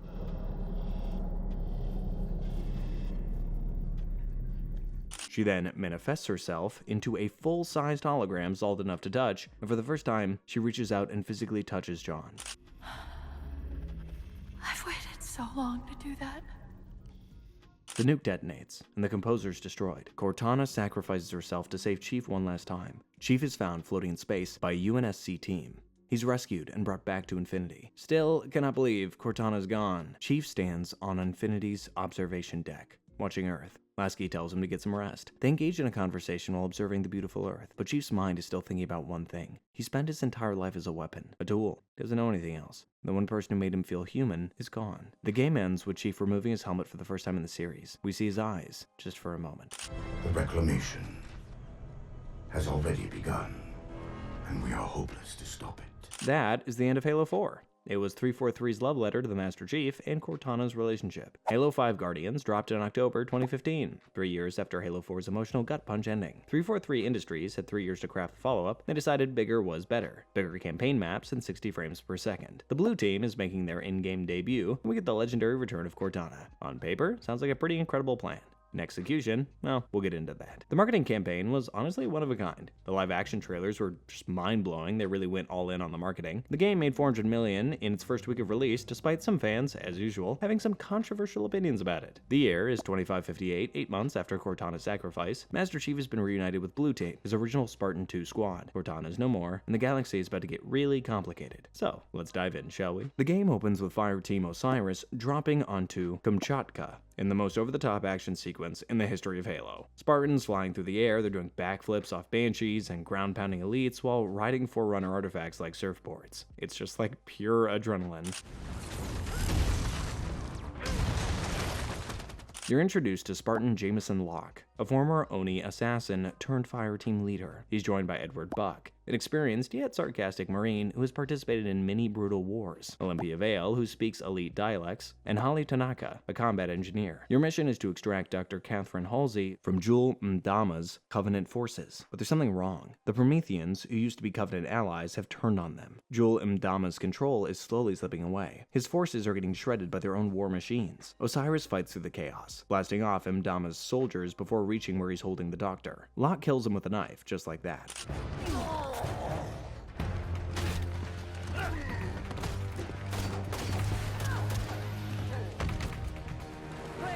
The villain from Halo 4 dies in the very first mission. Very anticlimactic. But don't worry, this clears the board for what is about to come. They extract Halsey and take her back to the Infinity. She immediately starts asking Captain Lasky how far she has gone. We don't know who she is, but we're about to find out. We now cut to Master Chief. After a long time, he's finally leading Blue Team, which is comprised of Kelly, 87, Frederick, 104, and Linda, 58, his original Spartan 2 squad mates from training. This is a huge moment. After 5 mainline games, we finally get to see him and his team in action. They're like family to him since they're the people he's known since childhood. Kelly's the fastest, Fred is the hand-to-hand specialist, and Linda is the deadly sniper. They're infiltrating the Argent Moon, an Oni research vessel that has been captured by Covenant scavengers. The mission's pretty simple. Blow it up before the Covenant strips it for parts. They land and begin fighting off the scavengers, blasting their way into the vessel. And then something strange happens. Cortana? John, the reclamation is about to begin. During the mission, Chief experiences a vision. Cortana appears, activating some massive Forerunner construct, telling him that Meridian is next. That's one hell of a vision. Chief does not tell his team about it, at least not for now. As they continue with the mission, a Covenant fleet shows up. The Blue Team scuttles Argent Moon with a reactor overload, and they escape on an Oni stealth ship.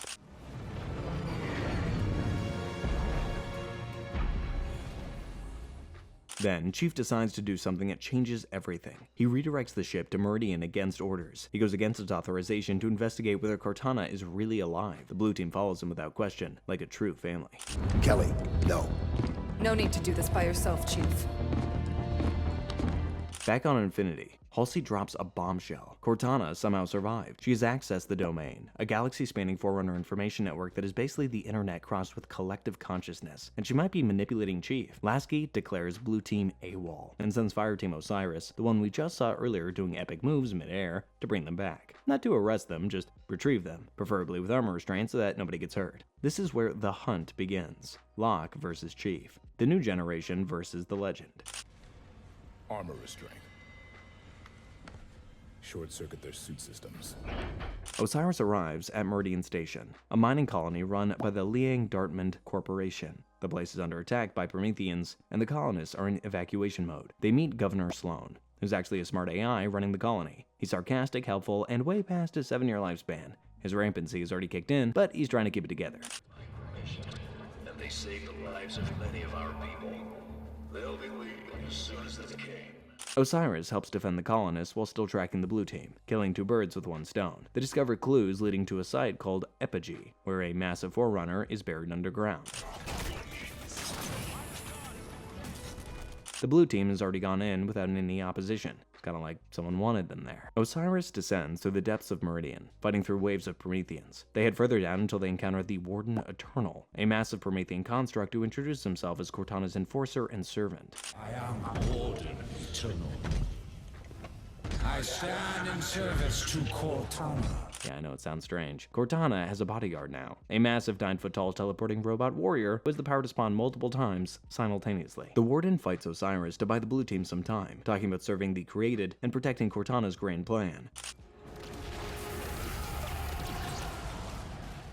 Osiris defeats him, but only temporarily, because he just respawns in a new body later on and continues with his assault. Osiris catches up to Blue Team just as they're approaching a Guardian, one of those massive Forerunner constructs we saw in the vision. These things are planetary enforcers, designed to suppress civilizations that get out of line. Locke catches up to Chief and confronts him. He orders him to stand down and come back to Infinity peacefully so that they can talk it out. Chief obviously refuses. Then they begin to fight. Hand-to-hand combat. Chief versus Locke.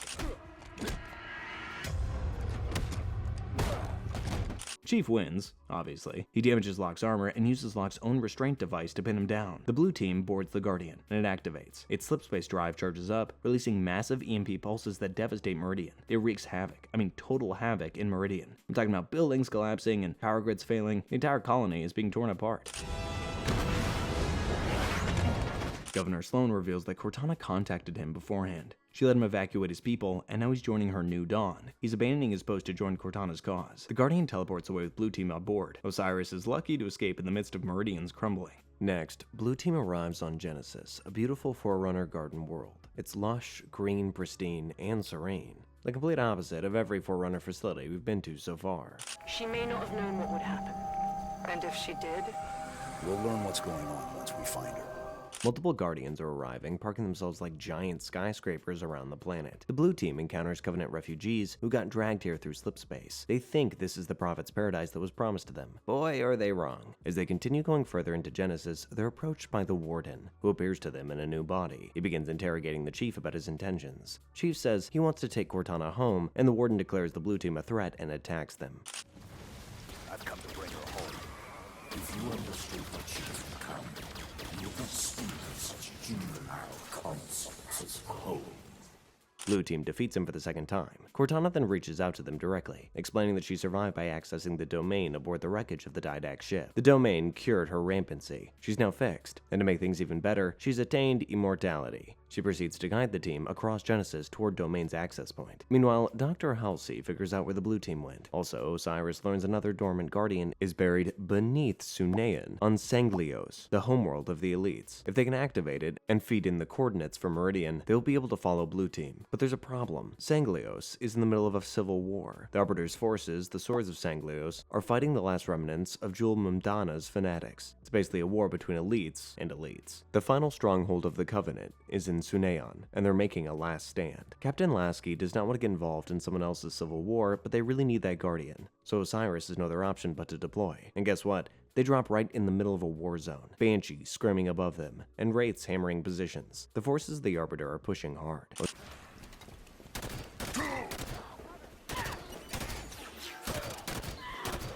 Osiris fights their way through the Elder Council chamber, and they arrive just in time to evacuate the Arbiter in a Phantom before the building gets destroyed. They then fly towards a Swords of Sanglios forward base to plan a counterattack. Halsey then realizes they need a Constructor, a Forerunner maintenance drone to activate the Guardian remotely. There's one in a nearby Forerunner facility, and Osiris deploys to retrieve it. This mission is pretty chaotic. They're fighting Prometheans and Covenant forces simultaneously while the Arbiter's air forces engage a massive Kraken Walker. This creature is a four-legged Covenant weapon the size of an entire building.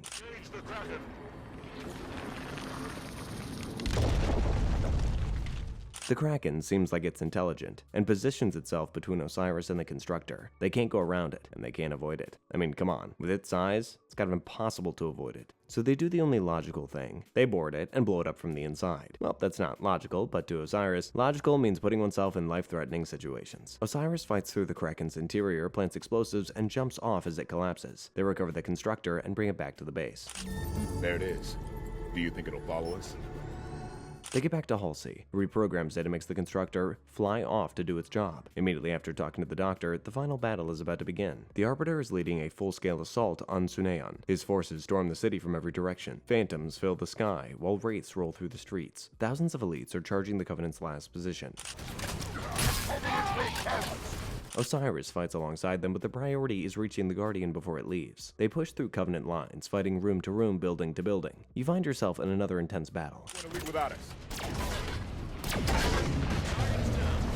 One cannon down. 2 more to go. Dr. Halsey swoops in with the Pelican, allowing Osiris to board the Guardian as it charges its slipspace drive.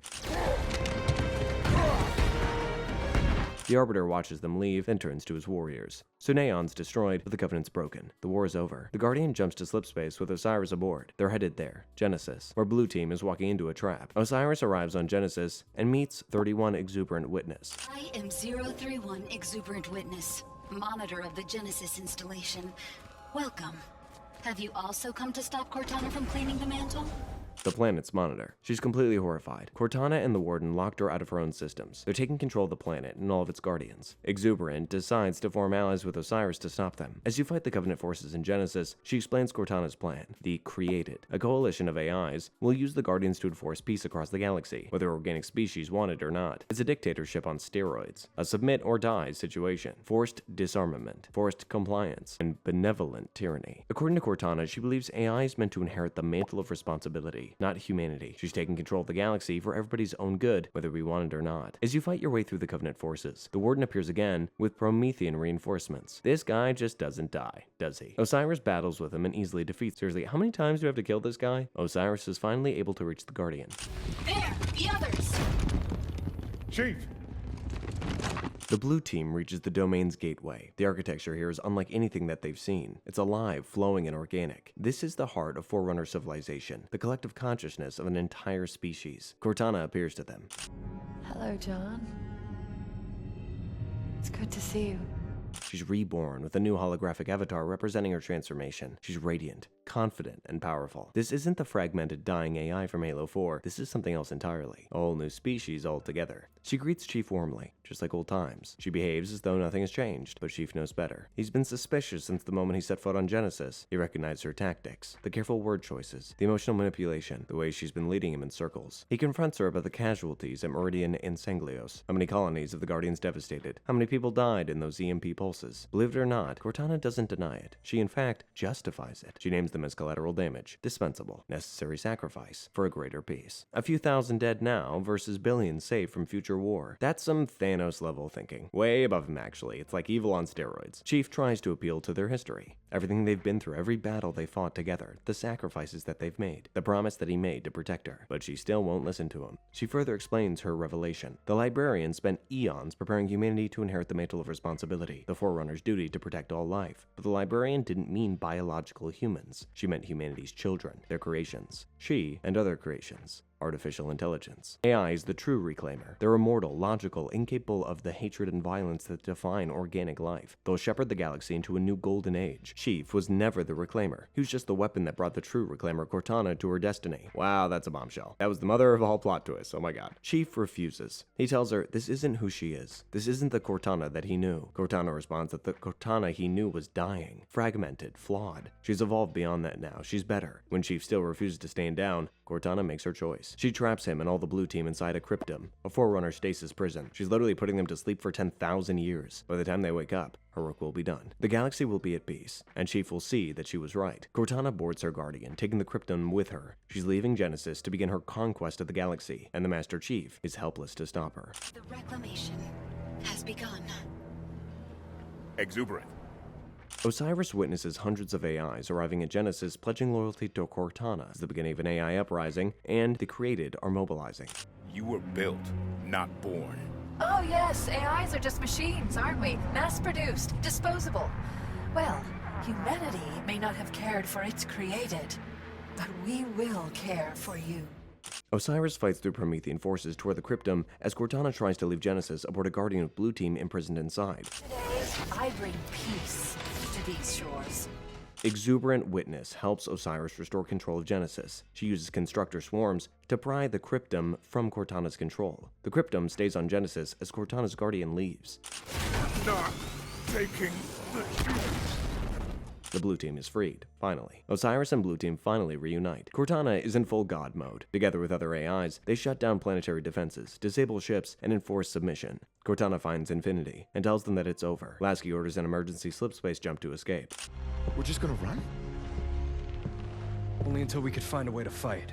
On Sanglios, the Arbiter, Palmer, and Halsey meet Chief and Locke as they return. Halsey smiles at Chief. Took you long enough. The stage is set for the next game. Halo 5 Guardians is the most divisive, controversial, and talked about game in the franchise. Whether you love it or, more likely, hate it. You can't ignore it. The hunt is over, the war for the future of the galaxy has begun, and no one knows who will emerge victorious. Halo Infinite was released on December 8th, 2021, 6 years after Halo 5. The 6-year gap was caused by multiple delays, a pandemic, massive development struggles, one of the most infamous gameplay reveals in gaming history. Remember Craig, the flat-faced brute with dead eyes who became a meme overnight? Yeah, we're gonna get to that. Halo Infinite was supposed to be a launch title for the Xbox Series X in November 2020. It was Microsoft's flagship, the system seller. It was the game that would define the next generation of Xbox. They showed the gameplay in 2020 and the internet totally roasted it. They said the graphics looked old and the lighting was flat, and Craig, that poor expressionless brute, became a viral meme and everything wrong with the game. These wild reactions made 343 Industries delay the game for a whole nother year. They brought in Joseph Staten, the original Halo writer from Bungie, as the campaign lead, and then they started cooking. When the game finally launched, the critics were satisfied. No more internet roasting, and they even called it the best Halo game in a decade. The game is set in the year 2560, 18 months after Halo 5's cliffhanger ending. Cortana's created have taken over the galaxy. The UNSC is on the brink of collapse, and Master Chief is about to face his greatest defeat ever. Welcome to Zeta Halo. The game opens up with a flashback. The year is December 2559. The UNSC Infinity, humanity's most powerful warship, arrives at Installation 7, Zeta Halo, to stop Cortana. Suddenly, they're ambushed by banished dreadnoughts who appear out of nowhere. The Banished are a mercenary faction of alien races led by Atriox, the villain from Halo Wars 2, a spin-off game that we will look at later on. The Banished swarm Infinity and attack everybody on board. Chief fights through the hangar, defending against waves of brutes, elites, and grunts, and then Atriox shows up. They battle it out one-on-one, and Chief loses terribly. Atriox ragdolls Chief like a toy and tosses him off the ship into space, leaving him for dead. The Master Chief, the legendary Spartan who has saved humanity countless times, gets his ass kicked in the opening cutscene. The fate of Infinity is unknown, and the UNSC is scattered.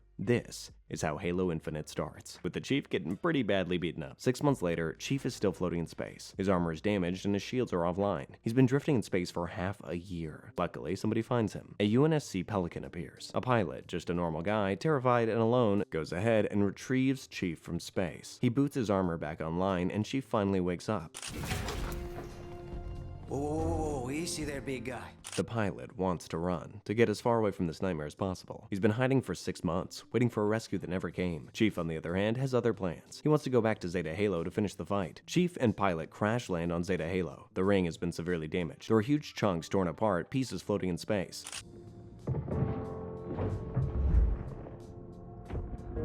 Seems like something catastrophic happened here. Zeta Halo is controlled by the Banished, which is now led by Askarim, Atriox's second in command and a dying brute warrior who sees Chief as his final worthy opponent. Within hours, it will be under our control. Askarim broadcasts across the ring, taunting Chief. He's been waiting for 6 months for their fight. The legendary Master Chief versus the Banished Finest. Could be one hell of a battle. Chief infiltrates a Banished facility and finds the weapon, an AI that is designed to look and sound exactly like Cortana. Where is Cortana? The rogue AI known as Cortana is gone. She's been deleted. Her mission was simple. Impersonate Cortana, lock her down, and then self-delete. Chief manages to retrieve her and immediately experiences flashbacks of Cortana's final moments. Her memories are embedded as residual data in the ring. Something's very wrong here. The Chief, the weapon, and the reluctant pilot begin rallying scattered UNSC survivors. You reach the outside of the facility, and you step outside into a massive explorable section of the ring. There are forests, mountains, Forerunner structures, and Banished bases. You can tackle objectives in different orders. Rescue Marine squads, capture forward operating bases, and hunt high-value targets. The gameplay loop here is pretty satisfying. You capture a forward operating base, unlock fast travel, call in weapons and vehicles, and clear Banished outposts for Valor points. It's structured but free-form enough to feel fresh. And also, let's not forget about the newly discovered weapon, the grapple shot. One of the best additions to Halo. You're now able to grapple enemies, yank weapons from their hands, swing across gaps, and hijack vehicles mid-flight. Totally changes how you approach combat. It's a pretty worthy upgrade to the armor if you ask me. Where are you going? The Banished are searching for something called the Conservatory. Let me guess. You're heading there too. You find your way to a conservatory and enter, blasting some Covenant forces as you enter its corridors. Inside, you encounter Despondent Pyre, the monitor of Zeta Halo. She's ancient, exhausted, and is trying to warn you about something. Before she even finishes talking, she gets murdered. The sudden death is courtesy of the Harbinger, an alien species we've never seen before throughout the entire series. She's been working with the Banished and has her own agenda. The Harbinger reveals that her people, known as the Endless, were imprisoned on Zeta Halo by the Forerunners. She's allied with the Banished to rebuild a facility called the Silent Auditorium, which, when completed, will free her people. In exchange for all this, the Banished get to control Zeta Halo as a weapon against humanity. So now you have Cortana's created, subjecting the entire galaxy, the Banished controlling Zeta Halo, and now an alien faction with mysterious powers trying to free their imprisoned species. What a rough situation. Chief and the weapon disable a network for spires repairing Zeta Halo. They cannot stop the Silent Auditorium from being partially rebuilt, but they buy time. Go. Meanwhile, we finally hear the backstory of the pilot. He's not a military man, who's just a civilian contractor aboard the Infinity, an engineer to be precise. Then the Banished attack. He panicked, stole a Pelican, and flew away to safety. He's been living with that guilt for quite some time. The guilt of abandoning his post and leaving people to die. Chief comforts him as he admits his own failures as well. He could not save Cortana or stop her from becoming a ruthless tyrant. He also couldn't protect Infinity. They're both carrying the weight of their failure. We can fix this. Together. As Chief battles through the command spire, weapons start to glitch. Turns out the Harbinger is trying to hack her, just like Cortana would have done. As a last resort, Chief activates a failsafe to delete the weapon before she can be compromised. She fights back and stops the deletion. She's now pissed as hell and angrily demands to know why Chief doesn't trust her. Because here's the thing, Chief trusted Cortana for many years. She was his partner, his friend, and in Halo 5, she betrayed him, became the very thing they were trying to fight against. She became a tyrant and used Forerunner weapons to subjugate entire worlds. The weapon looks exactly like Cortana, sounds like her, and acts like her. How is Chief supposed to trust that? You said you'd take care of me. You were going to delete me. Then the weapon discovers the truth. Cortana used the Guardians to destroy Doisak, the Brute's homeworld. Billions dead and an entire planet reduced to debris. The weapon realizes she is a copy of Cortana. She's basically a monster in the making. She begs Chief to delete her before she becomes like her predecessor, but Chief refuses. He says he wants to trust her, that she's not Cortana, and that she gets to choose who she becomes. It's one of the most emotional, powerful, and lovely moments in the entire series. Chief's confronting his trauma, and the weapon gets to choose her own path. Meanwhile, the pilot gets captured by Jega Rimdamnai, an elite Spartan killer and Ascarim's right hand. He's being used as bait to lure Chief. Chief and Weapon track them and head towards the House of Reckoning to rescue them. I'm sorry. I couldn't. The House of Reckoning is a banished gladiatorial arena. In there, you fight through waves of enemies until you finally meet Jega Rimdamnai in a brutal boss battle. You kill him off and proceed looking for the pilot. Afterwards, you finally come face to face with Ascarim himself. He's hungry for blood.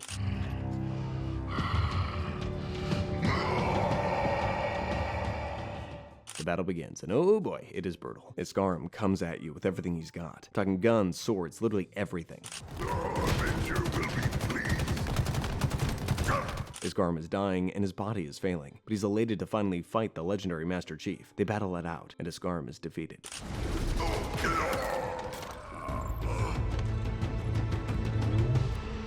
His final words are a testament to his strength. He was a warrior seeking a worthy end, and he got it, thanks to Master Chief.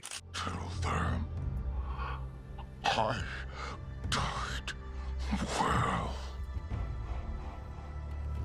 You rescue the pilot and reunite once again. Chief and Weapon rush to the silent auditorium to stop the Harbinger. You fight your way inside as usual. Inside, you finally get to learn what really happened to Cortana. After the weapon locked her down, Atriox captured her. He wanted to access Zeta Halo's secrets, specifically the Endless, whom the Forerunners fear more than the Flood. Cortana discovered Atriox would use the ring to cause unimaginable destruction, so she proceeded to destroy herself. The detonation damaged Zeta Halo, scattered the Banished, and prevented Weapon from self-deleting. Cortana's final act was saving the weapon and putting an end to Atriox. Finally, Chief gets some closure. Cortana is gone, but she went down sacrificing herself for the greater good. And then, Chief comes face to face with a Harbinger who unleashes hell on him. The Harbinger is trying to open a connection between here and somewhere else on the ring. Where? You deal with her and I'll find out. Chief battles it out with the Harbinger and finally defeats her. But before she dies, she manages to send a signal out to somebody about the Endless.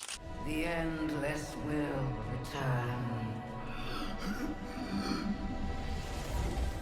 The Harbinger threat is officially over. The pilot and Chief reunite. The pilot finally decided to reveal his name, Fernando Esparza. The weapon decides to choose a name for herself, and she says that she is the perfect name. Too bad we're not told the name, it's left out as a mystery. Together, the three prepare to retake the rest of Zeta Halo from the remaining banished forces. In a post-credit scene, Atriox, who is very much alive, uses a Forerunner key to unlock a sealed vault.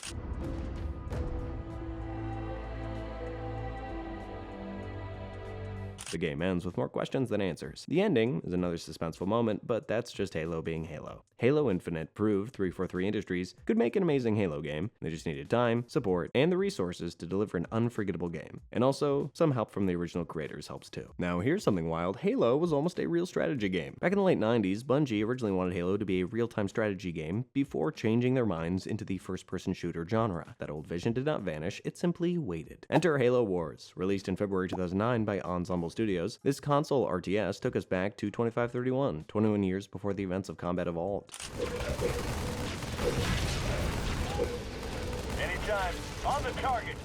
The story revolves around Captain Cutter, who commands a ship called the Spirit of Fire, investigating Covenant activity on Harvest. Sergeant Forge discovers a Forerunner relic pointing to Arcata. Then there's a shield world that contains a dormant Forerunner fleet. If the Covenant activates this ship, humanity is over. Cutter's crew proceeds to destroy a reactor, and an officer called Forge sacrifices himself to detonate the reactor manually, buying time for everyone else to escape. Halo Wars proved that RTS games could work on consoles. Controls were honestly amazing. Cinematics were beautiful, and the multiplayer introduced asymmetric factions. However, the story fell felt generic. The characters lacked depth compared to Bungie's really excellent work. 10 years after Combat Evolved, 343 Industries celebrated with the ultimate birthday present, a complete visual overhaul. Released on November 15, 2001, exactly 10 years after the original Halo, Combat Evolved Anniversary brought the classic back with stunning new graphics while preserving the original gameplay. The updated visuals were gorgeous. The game's remastered cinematics by Blur Studios, re-recorded soundtracks with a 75-piece orchestra, and updated sound effects. It also had new terminals that expanded the game's lore, a complete makeover of the original.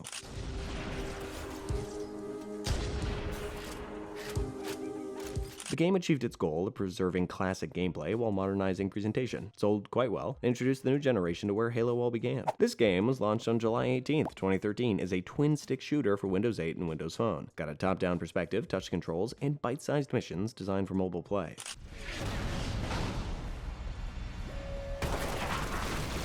This was Halo's first mobile game, and fans were skeptical. But when have Halo fans ever not been skeptical? The game is set in 2554 between Halo 3 and Halo 4, and it follows Sarah Palmer and Edward Davis during the Battle of Dreythus V, one of Spartan 4 program's earliest operations. A Covenant splinter faction led by Zealot Merge Vol attacks the planet, ignoring the existing ceasefire. Vol discovers that Dreythus V's moon is actually a Forerunner weapon capable of destroying planets. He goes ahead and activates it, and it tears Dreythus V apart. Spartan Davis sacrifices himself, buying time for evacuation. Palmer hunts Merge Vol and kills him. She sabotages the weapon and escapes to safety, saving everybody. The story unfolds through motion comic cutscenes inside a combat simulator. This explains why the game feels arcade-like with unlimited ammo and respawning enemies. Spartan Assault proved that Halo could work in different genres. The franchise wasn't limited to first-person shooters, as we had all gotten used to. 3 years after the Combat Evolved Anniversary, 343 Industries went a notch higher. November 2014, 10 years after Halo 2, they released Halo 2 Anniversary. It's remastered didn't just update the graphics, it completely reimagined the game's cinematics with full CGI motion capture sequences by Blur Studio.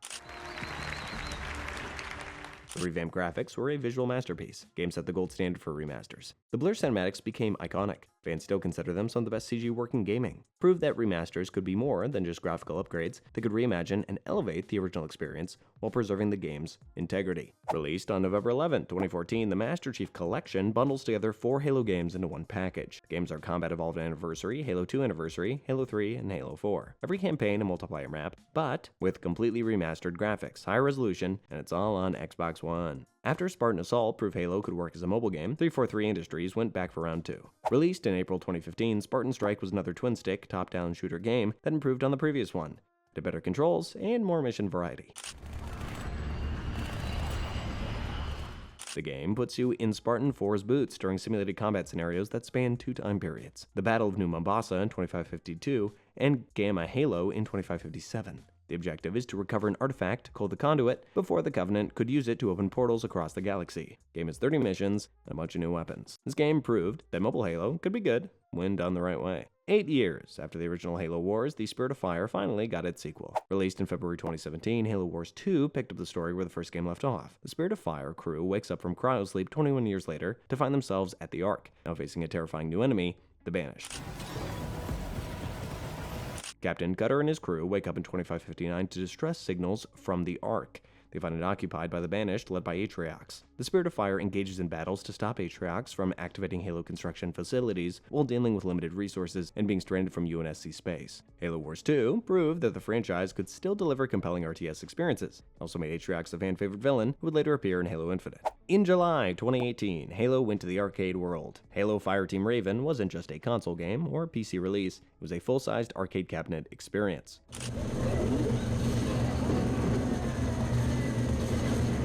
Pure spectacle, chaos, and fun. Developed by Play Mechanics and Raw Thrills together with 343 Industries, Fireteam Raven dropped players into the boots of ODSTs during the events of Combat Evolved. You are Fireteam Raven. Lang, Ramos, Graves, and Hudson. Your mission is to survive the Battle of Installation 4 while Master Chief does his thing in the background. He occasionally appears fighting alongside you before he runs off to save the galaxy while you hold the line. The gameplay was just classic arcade. Talking on-rail shooting with mounted gun controls, plasma rifles, and rocket launchers. The arcade machine itself was more than spectacular. 4 stations with physical gun controllers with recoil feedback. It also had rumble seats and a massive wraparound screen, creating the feeling of being inside a Pelican during combat. Fireteam Raven proved Halo could work beyond traditional gaming platforms. And that is the entire story of Halo, from the Ring's discovery in 2011 to Infinite's cliffhanger in 2021. Alright, which game is your favorite? Let me know in the comments. And if you made it through the entire video, remember to like and subscribe for the channel. Until next time, thanks for watching. See ya!